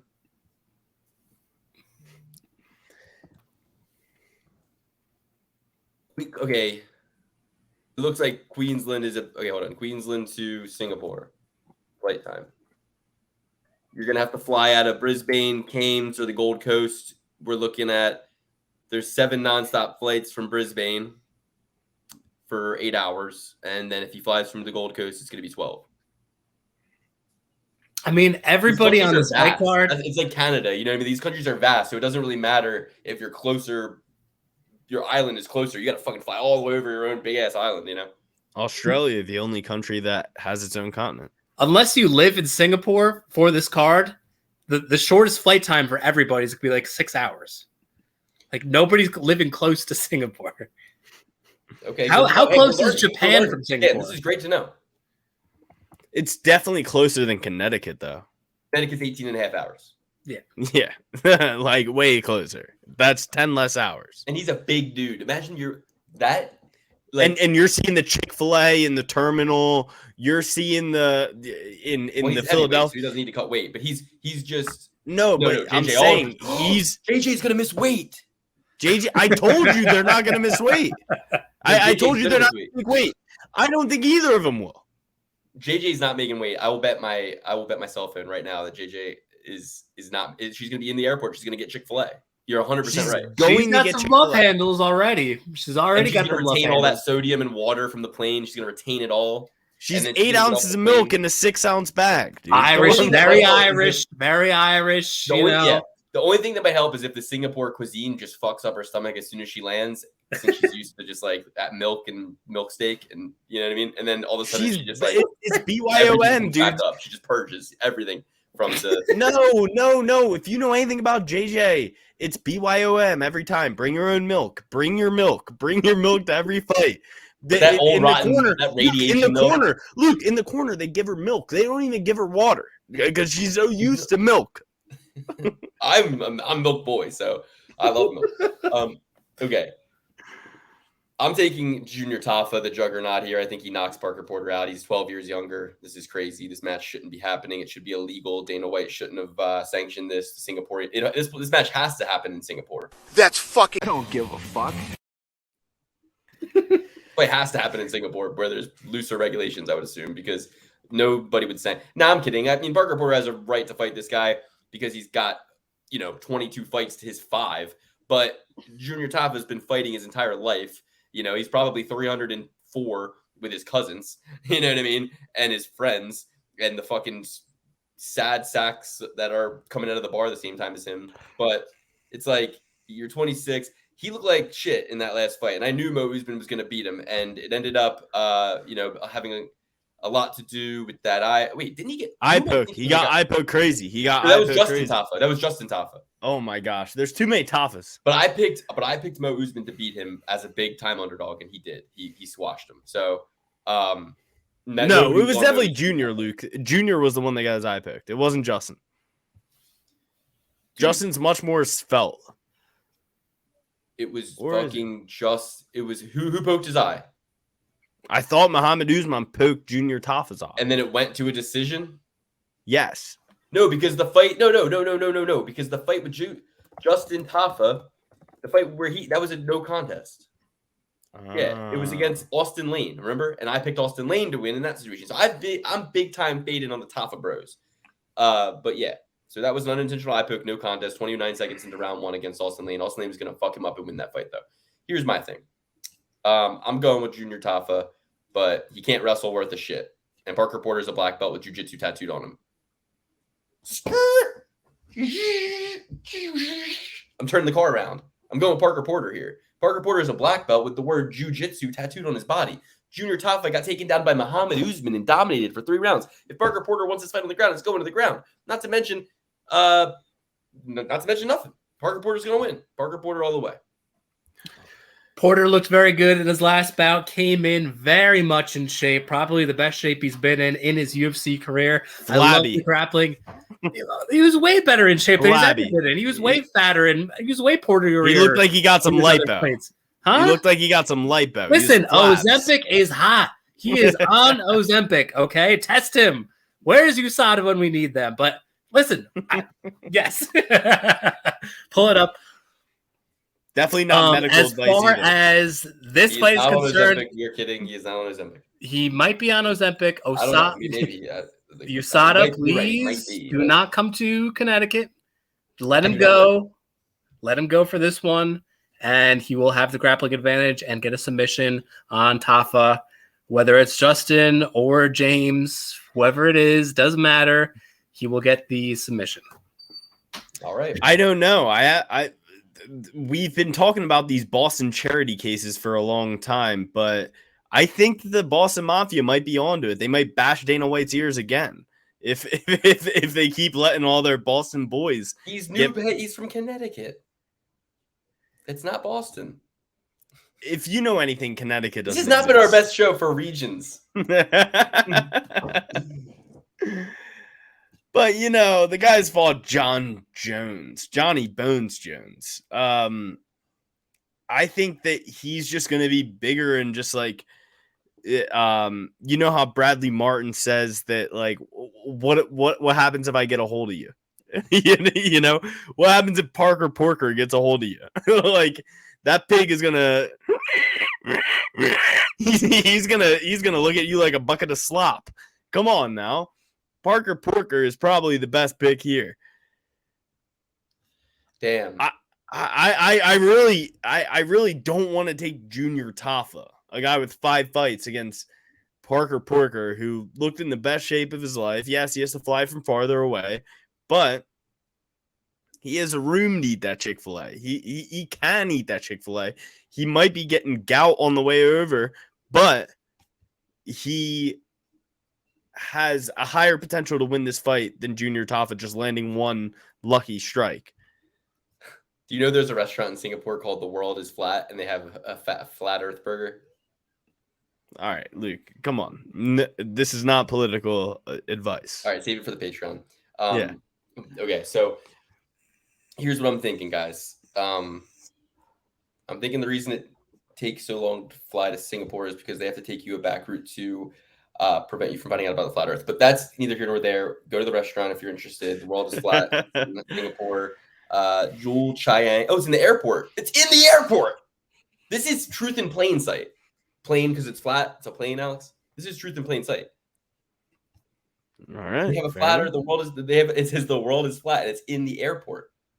This is like karmic balancing. You reveal the secrets in plain sight in order to this is I wonder what Dan would say about this. When you look into it. In this episode, dude. I don't. Okay. Luke, before we get on to the next fight, I know it's Aaron Blanchfield versus Santos. Talia. Yeah. Oh, it is. Yeah, that's the next one. Amazing. My favorite fighter, Aaron Blanchfield. Let me just ask you this. Now that Dave Portnoy bought the company back for $1 single, are they cutting off the meatball? Are they cutting off Paddy Pimblett? That has to go with it. They're paying Paddy Pimblett $1 million a year. Is that a pen contract or is that a Barstool contract? Because Dave Portnoy ain't paying Paddy $1 million a year. Paddy Pimblett has $1 million contract with Barstool. All right, maybe over the span of a couple of years, whatever. But, yeah, and plus after taxes, you're talking like $700K, and then you're breaking that across. I mean, a year he's going to fight 3 times, so he's getting like he's getting like a lot of money. I'm saying, is he off of that? Is he off now? I think that Dave Portnoy is the type of guy who would never let them out of that, especially when they're floundering and not producing as much as his investment. He will keep them until it pays off, I think, because Dave Portnoy wouldn't want to cut them and then have Paddy Pimblett become the UFC champion and everybody's darling again, and then all of a sudden, you know what I mean? So I think Dave's but meatballs out for sure, right? Dude, the meatball is still beloved though. We're the only ones who don't like the meatball. You know what I mean? I don't not like the meatball. I love the meatball, but I think she's a rubbish fighter. I like Paddy. I like the meatball, but yes, I think that I'm annoyed when people get famous and forget. Like all right, for example, just Molly, me to you, Molly. You are always like, F the toddies or whatever, right? Up the whatever she says, Dan. It's like a communist thing, right? And it's like, so how would you look at somebody who was this, like this crazy girl, and then she fixes her teeth and gets a Rolex and gets money, and now it's like hot wife, like hot ass wife. I'm just saying, like, give me some of that money if you're a communist, because I could really use some of it, and like put your money where your mouth is in terms of the toddies and all that, but. I'm just saying it's just a little bit, it rubs people the wrong way. People are kind of like, oh, she sold out, right? I don't like when people fix the teeth and do all J. Cole, right? What do you say, Dan? Alex, what do you say? J. Cole? Crooked Smile by J. Cole. Listen to that song, okay? He doesn't fix his crooked grill because enough. The people will know what I'm talking about. Talia Santos versus my girl, Erin Blanchfield. Cold-blooded. Coming in hot. Not going to matter about the flight time. She's cold-blooded. She's going to be on that plane like a fucking lizard, dude. Like a snake. Like a reptile. Like a monitor fucking kimono dragon lizard just sitting there waiting. Cold as ice. And then she gets off and she walks out into the Singapore and just steam. You just see steam coming off her body. Her walkout song should be "You Were Cold as Ice." Bim, bim, bim, bim, bim. You know what I'm talking about? Yeah, dude, that would be a sick walkout song. Yeah, cold as ice. You're willing to sacrifice. That's perfect. Yes, amazing. Erin Blanchfield. This is an auto bet. This is if it's anything less than minus 300, I'm putting my entire bankroll on it. This is her fight before the fight. This is the fight before the title fight because she wins this one. Then it's I finished the girl who took Valentina to a split decision. And then it's Valentina has her little rematch against Grasso, probably gets stomped out again. And then they go, all right, it's Erin Blanchfield versus what's her name? The champ. The pretty Grasso. You just said it. Alexa Grasso, yeah. I think Shevchenko wins the rematch, but regardless, I don't think she wins the rematch. She was winning the rounds of that fight. She would have won if that fight went to a decision. Don't care. Grasso? I think so. I think she won. I think history will tell you that it was the opposite. I'm looking it up right now. Continue. Okay. Dan, go ahead. Sorry. This is for me like your Alex Caceres Giga Chikadze fight. I'm feeling like I'm a little too high on Blanchfield. I feel like Santos needs to get a little bit more credit for that loss. I know I'm normally that guy that's not giving credits for losses, but man, this is a fight where she won. She did win that fight, so it's not actually a loss. I'll give her the credit. And I think that she can nullify a lot of the things that Blanchfield brings to the table, that she normally is bullying these girls. She's not going to bully Talia Santos. And I think this is like the first actual test for Blanchfield. Who has she fought? Andrade finished. Andrade really tail end of her career. She whooped Miranda Maverick's bitch ass. I don't know why I said that. That was rude. Sorry, Miranda. But I say it out of respect because Miranda is really tough and really good, and she just had a great win. She's okay. I mean, she just had a great win. Jasmine just beat the living hell out of. You're just riling me up because my New Jersey queen. You're getting on me. Listen, I'm the Elmwood Park guy. I'm the guy that lives right there. Man, I feel like this is a spot for me where it's like I gotta just put my love to the side. That's what the song is. You're as cold as ice. You're willing to sacrifice our love. I love Erin Blanchfield. I'm willing to sacrifice. Dude, you just blew my mind, man. Dude, I'm telling you. I'm riding with Erin Blanchfield. I don't give a fuck what you say. I don't think Valentina's all that good. And it just a split decision loss to Valentina doesn't impress me much. And, I like the boxing. I like the control. A lot of control on the ground. Maybe she's not getting the submission, but she racks up minutes like crazy. And, maybe she won't like control Blanchfield, but Blanchfield on the other end is not controlling her. It'll go back to the stand-up. And I think Santos has a little bit more pop to her punches and a little bit cleaner striking. Where I feel like Blanchfield is a little bit more like pop and move, which, it's going to be close. It's going to be close as hell. Well, one question: if we're not going to hit the monetize button, can we have some like real intro music, like some Linkin Park, Bleed It Out, or something? No, dude, people love our intro music. People comment all the time that they like love it. They turn it up when the intro music comes on. Like their animals get excited.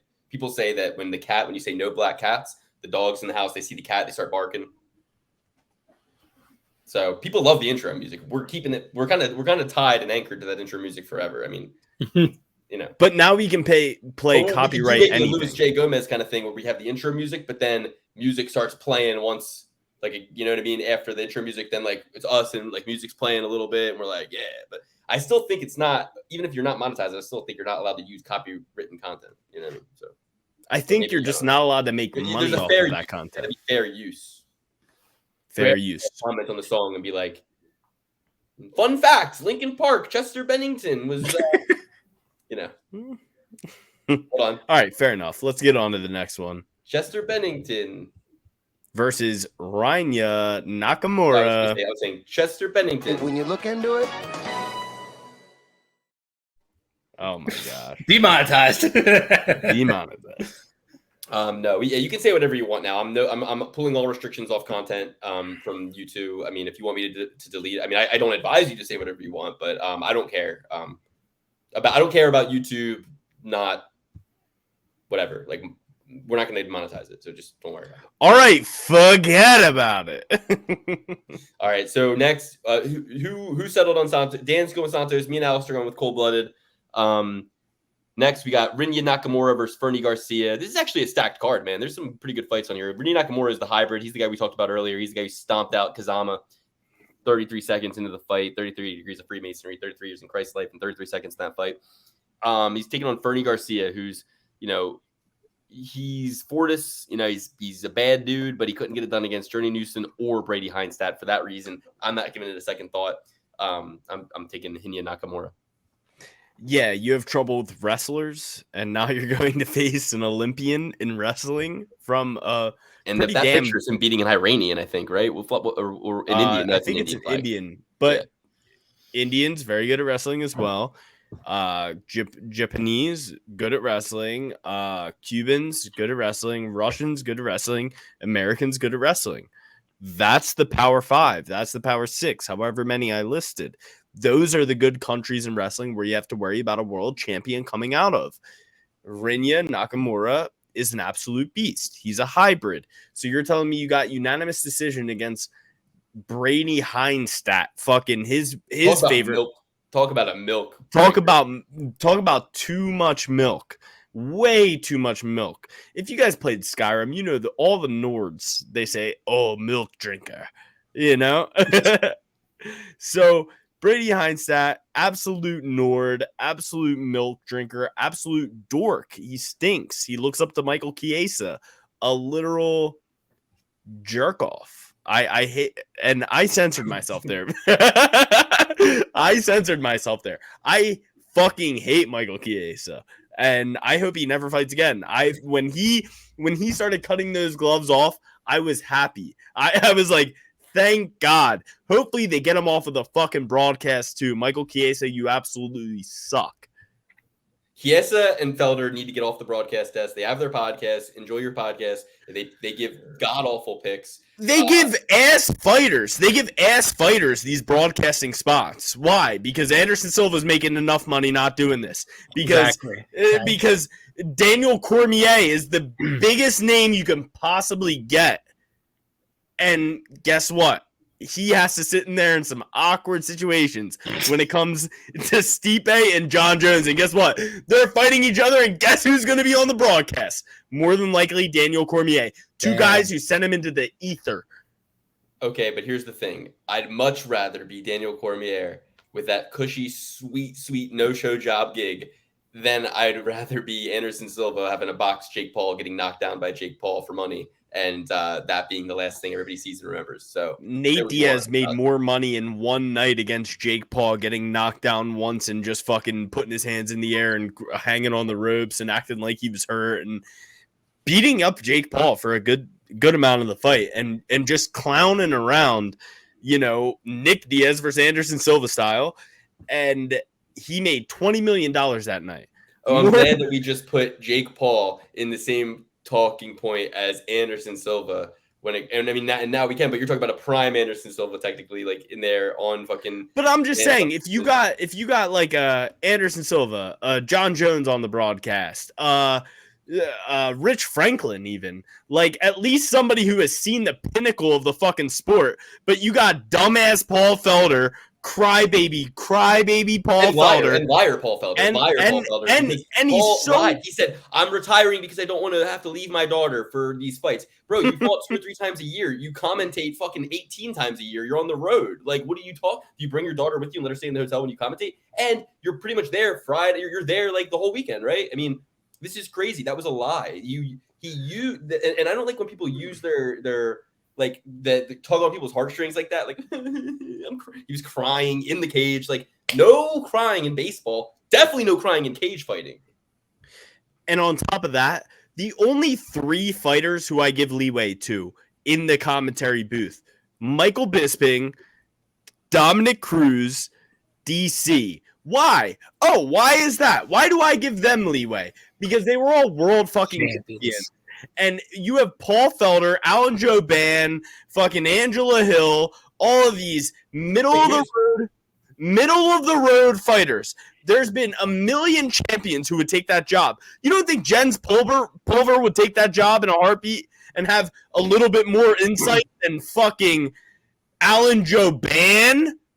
I don't even have any beef with Alan Jouban necessarily, but it's just like it's really weird when like we get these like Paige Van Zandts, Alec and Joubans who like the sport's like almost like the sport coagulates around like deciding that for no other reason besides the fact that they're strikingly good looking, they get to have an opportunity at the desk when the whole sport is supposed to be about this idea that that's not what's important. And then you have this other side of the sport that admires people like Rose Namajunas, who shaves her head because, you know, her hair was just this beauty thing that was getting in the way of her training and becoming the world champion. And you have people like Joe Rogan who have said for years, I'm not going to wear a tie and I'm not going to let them put makeup on my face when I do the sport because I'm interviewing people who have fucking gashes in their head and blood and sweat. And why should I be all fake and made up when this is the real sport? It's as real as it's supposed to be. It's as real as it gets. That's what they say, right?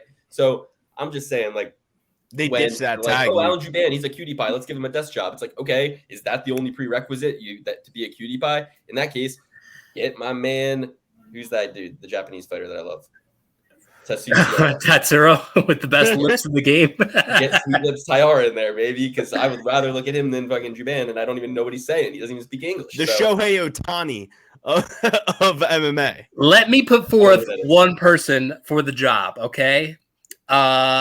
I have put forth a challenge for myself. I am committing myself to watching every main event from UFC 1 all the way through 291. I'm taking a peek at doing every single main event ever, which is about 650 of them or so. Anyway, through my quest, I'm at UFC 37 and a half. How about this? Tito Ortiz, first fight in the UFC. He's 22 years old. You know how much he made in his first fight? 50,000. No. Take another guess. Less, like Alex. $12,000. $0. He did not get paid. Oh, because he was a college athlete.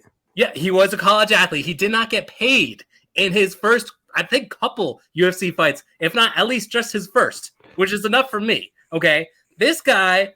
Oh my God, with the lawsuits coming out now, I could say 1.5 million things. But anyway, this guy, from the very beginning of the UFC, number one, did not take any money when he first fought. Number two, was dominant, just destroying people. You guys have go back, watch Ortiz fights. And number three, can you imagine him with Chael Sonnen, both in the same desk going back and forth? Like, that would be the best commentary team ever. That would be the best. Make it happen, please. At least Chael has sniffed a title in his career and won 4. Tito Ortiz was the champion. What are you talking about? No, but I'm saying in terms of these Paul Felders, these Michael Chiesas, these Angela Hills, these. Hey, listen, I love him, but Din Thomas has no fucking credentials either. I mean, or not no credentials, but no fucking like.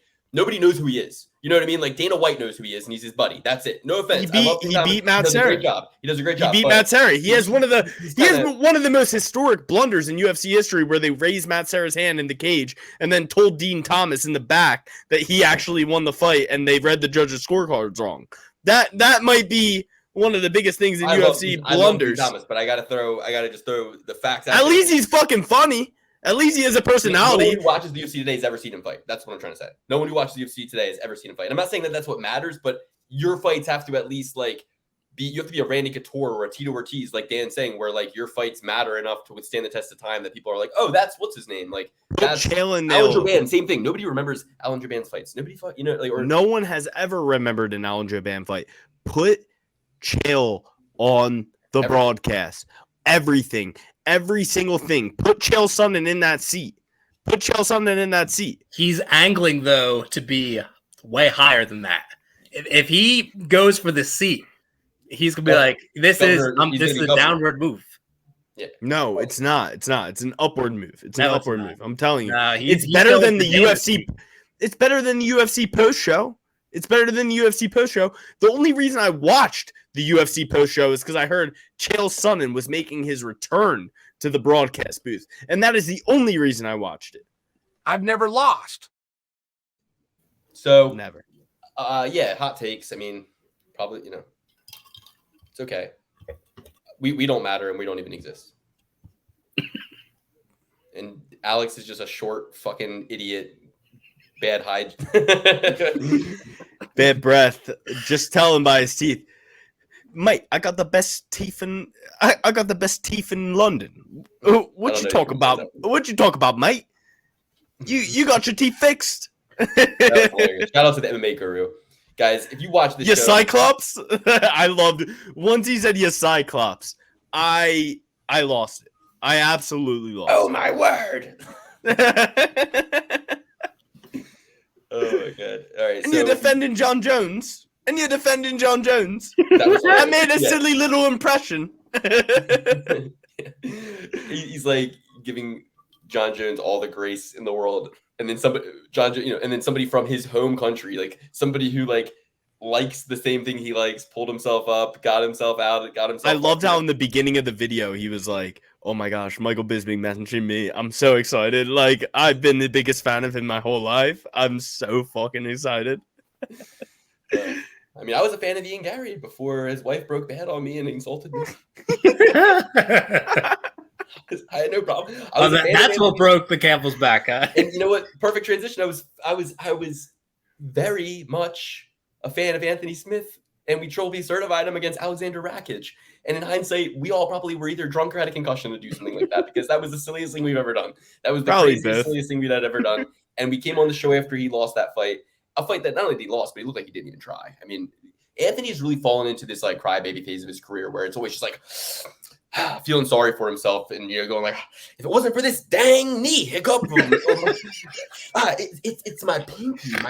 It's the pinky. What happened was when I threw that first punch and then the pinky it slipped and then it was this whole pinky issue. It's always something everywhere you go. But at least he fought for a title, unlike Paul Felder, unlike Michael Chiesa, like all these losers. Come on, he fight hard enough, or he could have gotten out of there with it if he fought. If he was able to fight his own pride and ego, if he was able to fight his own sense of self importance and his own misplaced ideology of what's winning, because you know what winning is? Securing the bag, money. That's winning. I heard the police got there. I heard the police got there and Anthony Smith was TKO'd in his own garage. I heard it was a TKO. The police pulled the crackhead off of him. It was a TKO, crackhead, Anthony Smith, 3 minutes and 14 seconds into the round. Okay, don't be talking about people's homes or families. There's a line. No, when he said anything about my house. My house is my. Don't ever talk about what happens at my house. I would have never let that fucking video get out. Are you serious? I would have fucking had Dana there like the wolf from Pulp Fiction, fucking fixing everybody in the room. That was a good line. He doesn't have that much clout. Even if Anthony doesn't like anything we just said, that was hilarious and funny. Like Dana should have came in like, here's what we're gonna do, everybody. Who likes? How many? You brought a dead crackhead into my garage. $10,000 for all of you. You brought a dead crackhead into my garage, Anthony. You brought a dead crackhead in my garage. What am I supposed to do with a dead crackhead in my garage? If he was dead, I could have done something with it, but he won the fight. So now I have my whole promotion. I either have to sign this kid now, or I have to cut you.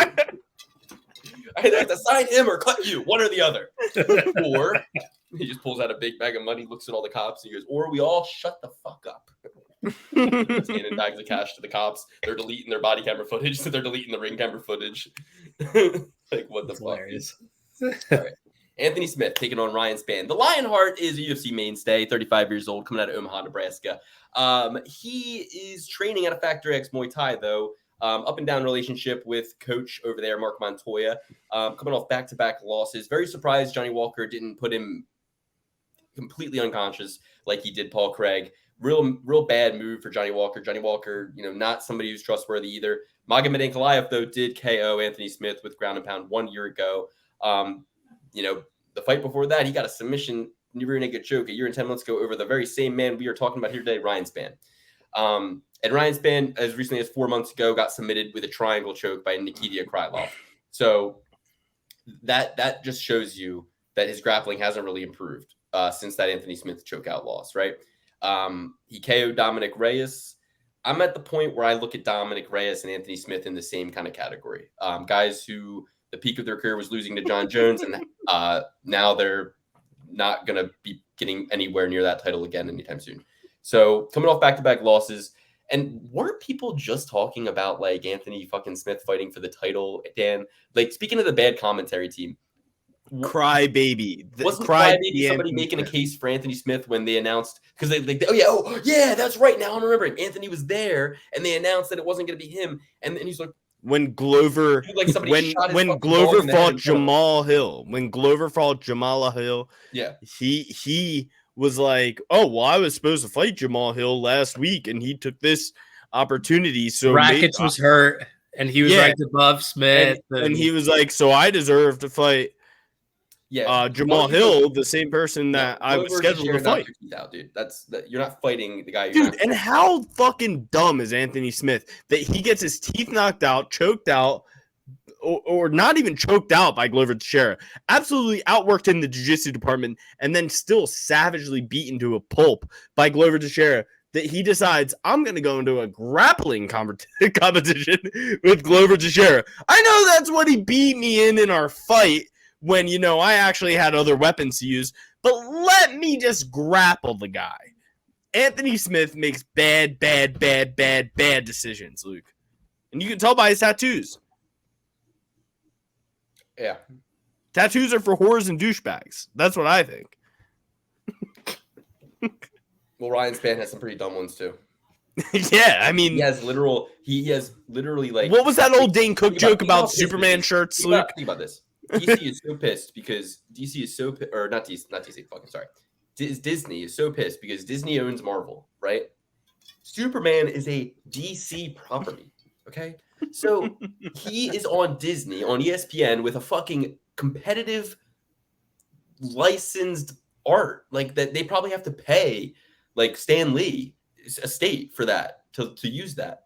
Luke, they dealt with this when Carmelo Anthony would be playing on ESPN with a Warner Brother tattoo. It's Ryan Spann. It's Ryan Spann by finish. Ryan Spann by KO. Pretty easy pick here. Ryan Spann. This is a loser leaves town and possibly winner.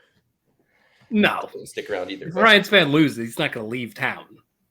He's still like very good. No, if Ryan Spann loses... No, he's not really good. Ryan Spann is really good. He's going to destroy Anthony Smith. I don't care that he lost last time. He wasn't even training. He's finally training. I buy into that. I buy into that wholeheartedly. Now he's training. He's a freak athlete. He's going to totally destroy Anthony Smith. This is the easiest pick of the night. Ryan Spann. Luke, what do you think about these 30-year-olds who decide, I'm done drinking, I'm actually going to train for once, and I haven't been training too hard? If his name isn't John Jones, then it's a bad decision. Look at Anthony Pettis. Look at all of these guys in their 30s deciding, you know what, now I got to take my career seriously. No, it's a you disease, got destroyed.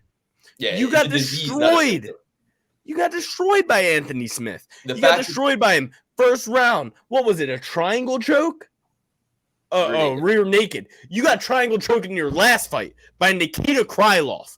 You think that Anthony Smith is going to roll over? This is so Anthony Smith can keep his desk job. They're saying, Anthony Smith, you don't have enough credibility to be sitting here talking on the desk all day.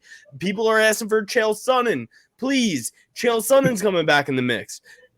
Ryan Spann is just a casualty of war, and now Anthony Smith gets right. And I know the reason we hated Anthony Smith in the first place is because he lost to Glover. Because I had to go against my. It's because he lost. It's because he lost to the first episode we made. Anthony Smith sucks.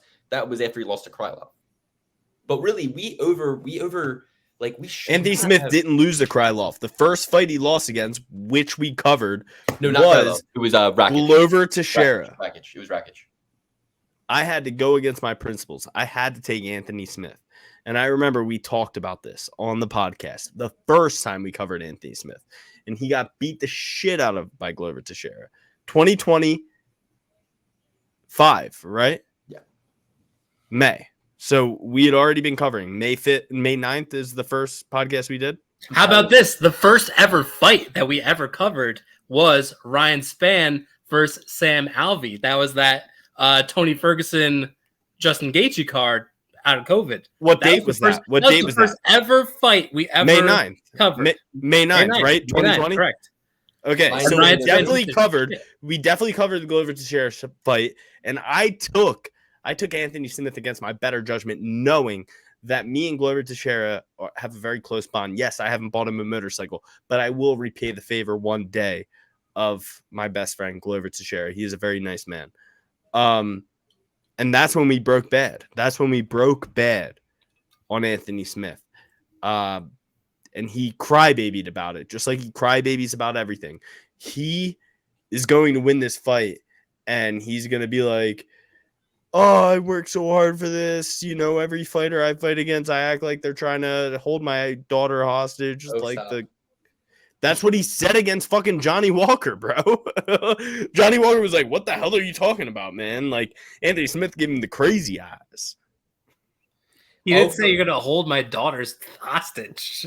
He was like, what are you going to fuck up my family? And Johnny Walker was like, bro, this is business. Johnny Walker was tried like, to do a chill. Diaz where he's like, you're taking food from my family or something. I don't know. He said something about his family. And he's like, and Johnny Walker's like, he said, you're attacking my family. Yeah. Because he's still having flashbacks. All right. Anthony Smith 0-2 against people attacking his family. Not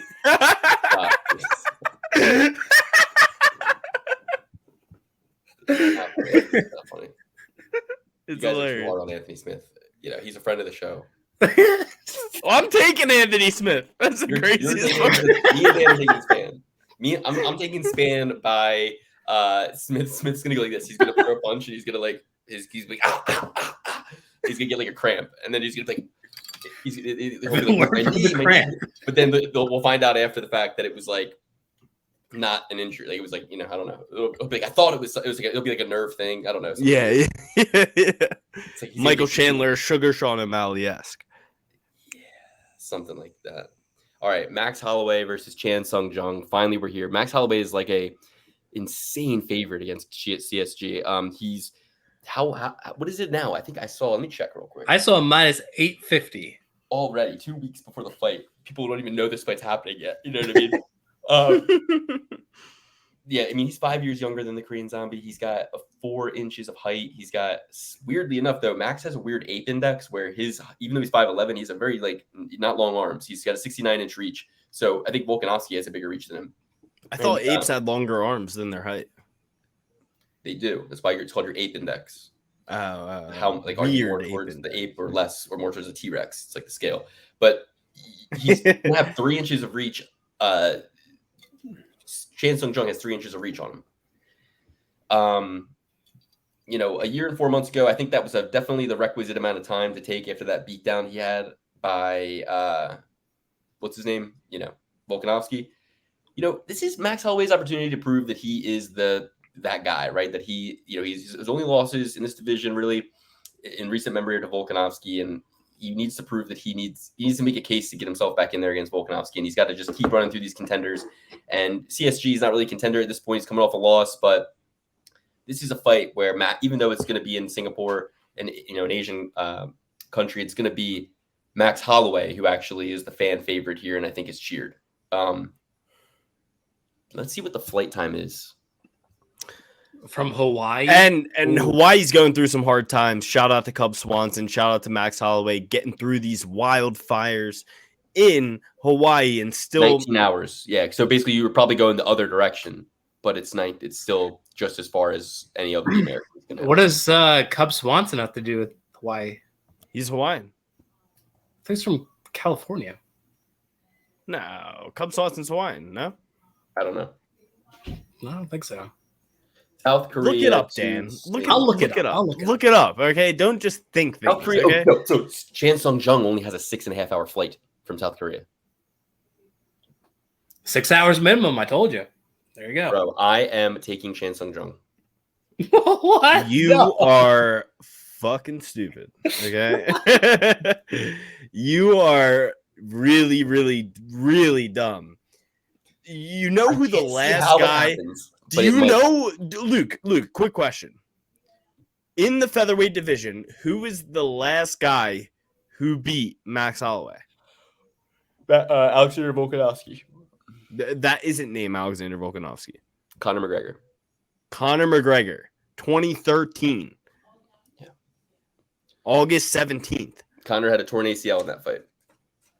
Conor had a torn ACL. And there was a 19-year-old Max Holloway. How old is he right now? I think he's still in his 20s, no? 31. So That's 10 insane. years ago, a 21-year-old Max Holloway, that's his last loss against a guy who's not named Alexander Volkanovski. His last loss against somebody not named Alexander Volkanovski. Every fight in between the Alexander Volkanovski fights, Max Holloway has shown out, broke records, done crazy things, done off-the-wall stuff. Yair Rodriguez is sitting here fighting against Alexander Volkanovski just because Max Holloway can't anymore, even though he won 2 of those fights, in my opinion. Max Holloway is the greatest featherweight to ever live. There's not a single person better than him. He fought a lot more hard competition in their prime than Volk has. I love Volk. Volk is up there. Volk is a great fighter. Pound for pound best in the world right now. Max Holloway is the greatest featherweight to ever live. Max Holloway is going to make long work of Chan Sung Jung. He is going to finish him in the 4th round. All right, Max Holloway is going to win, but he's not the best featherweight of all time because Volkanovski beat him 3 straight times, so he's not the best. And Max Holloway hasn't really beaten anybody. Put it this way, everybody Max Holloway has beaten, so is Volkanovski. With the exception of who? Frankie Edgar, Jose Aldo, Conor McGregor. Anthony Pettis. Oh, he didn't beat him, so never mind. Charles Oliveira. Cub Swanson from in his prime, Springs, California. All right, no, I feel you. Max Holloway fought all these guys in his prime. All of these guys in their prime before Max even met his prime. He was fighting Cole Miller, Cub Swanson. No, Volkanovski fought Aldo. Oh, he did. And he fought Mendez. But nonetheless, Charles Oliveira, everybody's fucking darling right now. Max Holloway finished him in 1st round. But that was before Oliveira became Oliveira. That was 45-pound Oliveira. Jeremy Stevens, when Jeremy Stevens was who the fuck is that guy?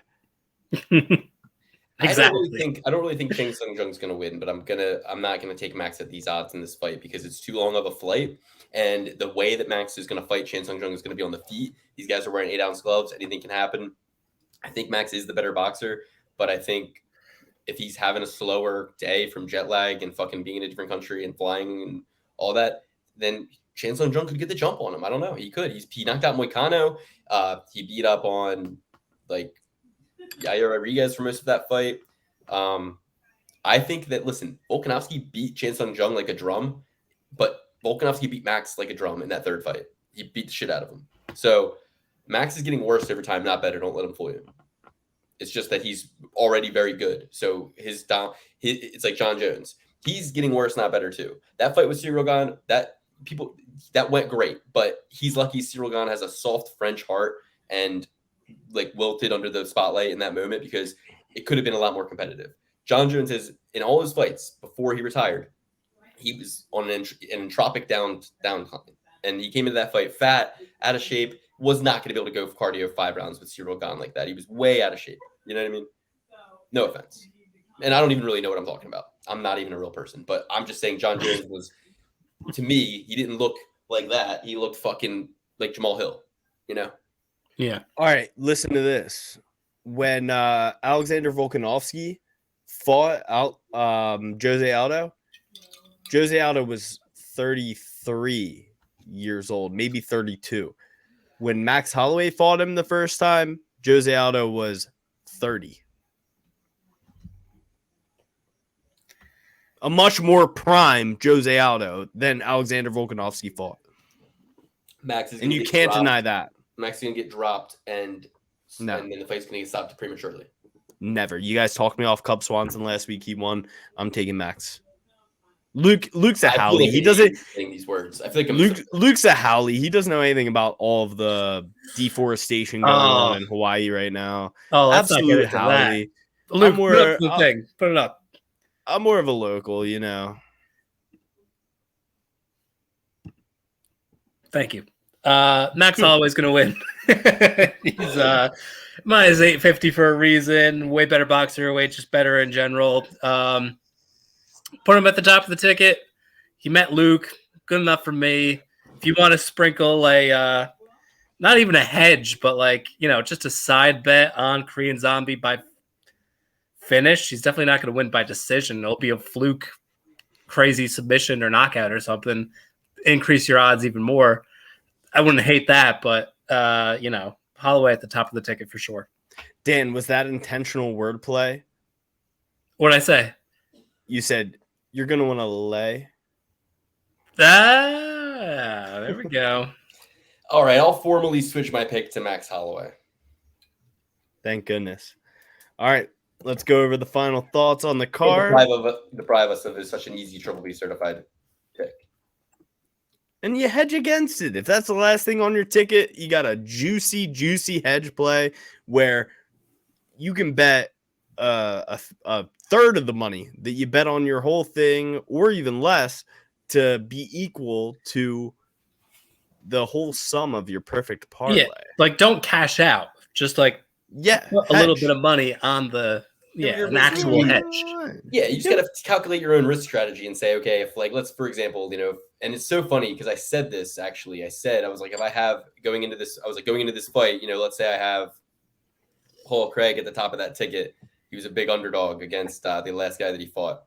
And I was like, I would cash out or I would just bet a certain amount on Paul, right? So the point is, it's like, if you have and we do need to say this, even if you guys are listening, you're like, I know this shit, obviously, it's obvious. Some people, it's not so obvious to them. It's like, you're always kind of just looking at it like, okay, if I'm going to win $1,000, how much did I bet? Let's say you bet 300 on the night. Okay, so it's like, okay, so I'm going to win 700. Keep that in mind. Don't fool yourself and lie to yourself. And then think, okay, so I'm going to win 700 if this guy wins. The other guy is a dog, so I can bet 200 on him, and then I'll either win 500 or I'll win more money. If 600, yeah. On Chang Sung Jung this weekend, for example. But honestly, 700 is a little too low for me. Like I would basically, I think anything. My thing is like if I'm going to win 1,000 net, all said and done, take the 1,000 off the table. You know, don't get greedy chasing 2 or 3 and coming away with nothing and losing money. You know, if you can take $1,000 every weekend and make $50,000 a year betting UFC, it's like that's a pretty good fucking income. So just make that your goal to try to come away betting, you know, $100, turn it into 1,000. It's like if you can do that every weekend, it's a pretty good deal. But obviously, it's an art and a science. Slippery slope. It's an art and a science, and slippery slope. I already lost $10 on Contender Series. So there's this guy I follow. Tough road to hoe. There's this gambler, his name's Mickey, and he said that he was like evaluated for his gambling and to see if he was addicted, and they determined he was not addicted, even though he bets a lot and gambles a lot. And the reason they gave him, and this is how I've now checked myself, and I determined I'm also not gambling addicted, is you have to, unless I'm drinking, which is that's just completely irresponsible. I will not be doing that. Yeah, but so when I'm drinking, this comes into play. But when I'm not drinking, I'm able to do this, which is you basically set in your mind the amount that you're going to be betting and playing with and the time that you're going to be playing with.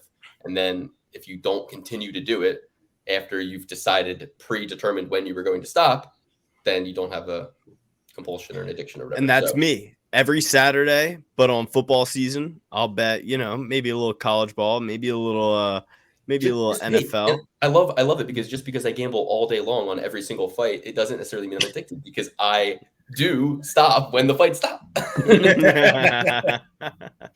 When the fights are over, you're not betting on power slap. And that's how you know you're not an addict. Listen, I threw $10 on a Euro under play last night. Did it win? For the kid. Did it win? Did it win? It won. Bosnia. What did I tell you? Bosnia versus Poland, baby. Under What did I 170. tell you? It was easy. Easy peasy. Okay, so yeah, let's get into it. Let's read the whole picks top to bottom. I'm gonna pull up the odds. What's on FanDuel? All right, I'll go first.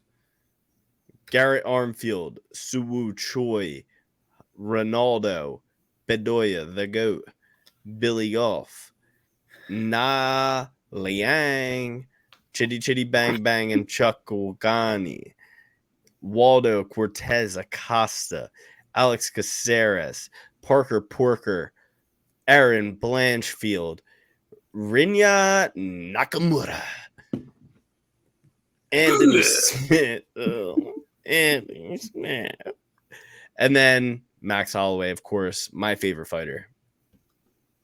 Okay, Luke, Dan, do any of you guys are any of you guys prepared right now? I'm prepared. You're not prepared, Dan. I'm prepared. Starting from the top, Max Holloway going down to Ryan Superman Spann, Rinya Nakamura, Talia Santos, Parker Porter, Giga Chikadze, Waldo Cortes-Acosta, Lord Oleksiejczuk, JJ, Milk That Money Baby, Aldrich, Billy Goff, Rolando Bedoya, Jarno Aarons, and Garrett Armfield. All right, and real quick, the Triple B certified picks are Max Holloway, Rinya Nakamura, Alex Parker Porter. You picked him? He did. Okay. Parker Porter, Waldo Cortes-Acosta, Billy Goff, Rolando Bedoya, and Garrett Armfield. Those are going to be 1, 2, 3, 4, 5, 6, 7 Triple P certified picks for you. I love all of them. I say Acosta Cortez is probably the only one, and maybe Parker Porter that I'm a little like, but Goff, Bedoya, Armfield, Nakamura, and Holloway. There's your parlay for the week. I'm going with Max Holloway, Ryan Spann, Rinya Nakamura, Aaron Blanchfield, Parker Porter, Giga Chikadze, Waldo Cortes-Acosta, Chidi Njokuani, Liang, Billy Goff, Rolando Bedoya, Jarno Aarons, and Garrett Armfield.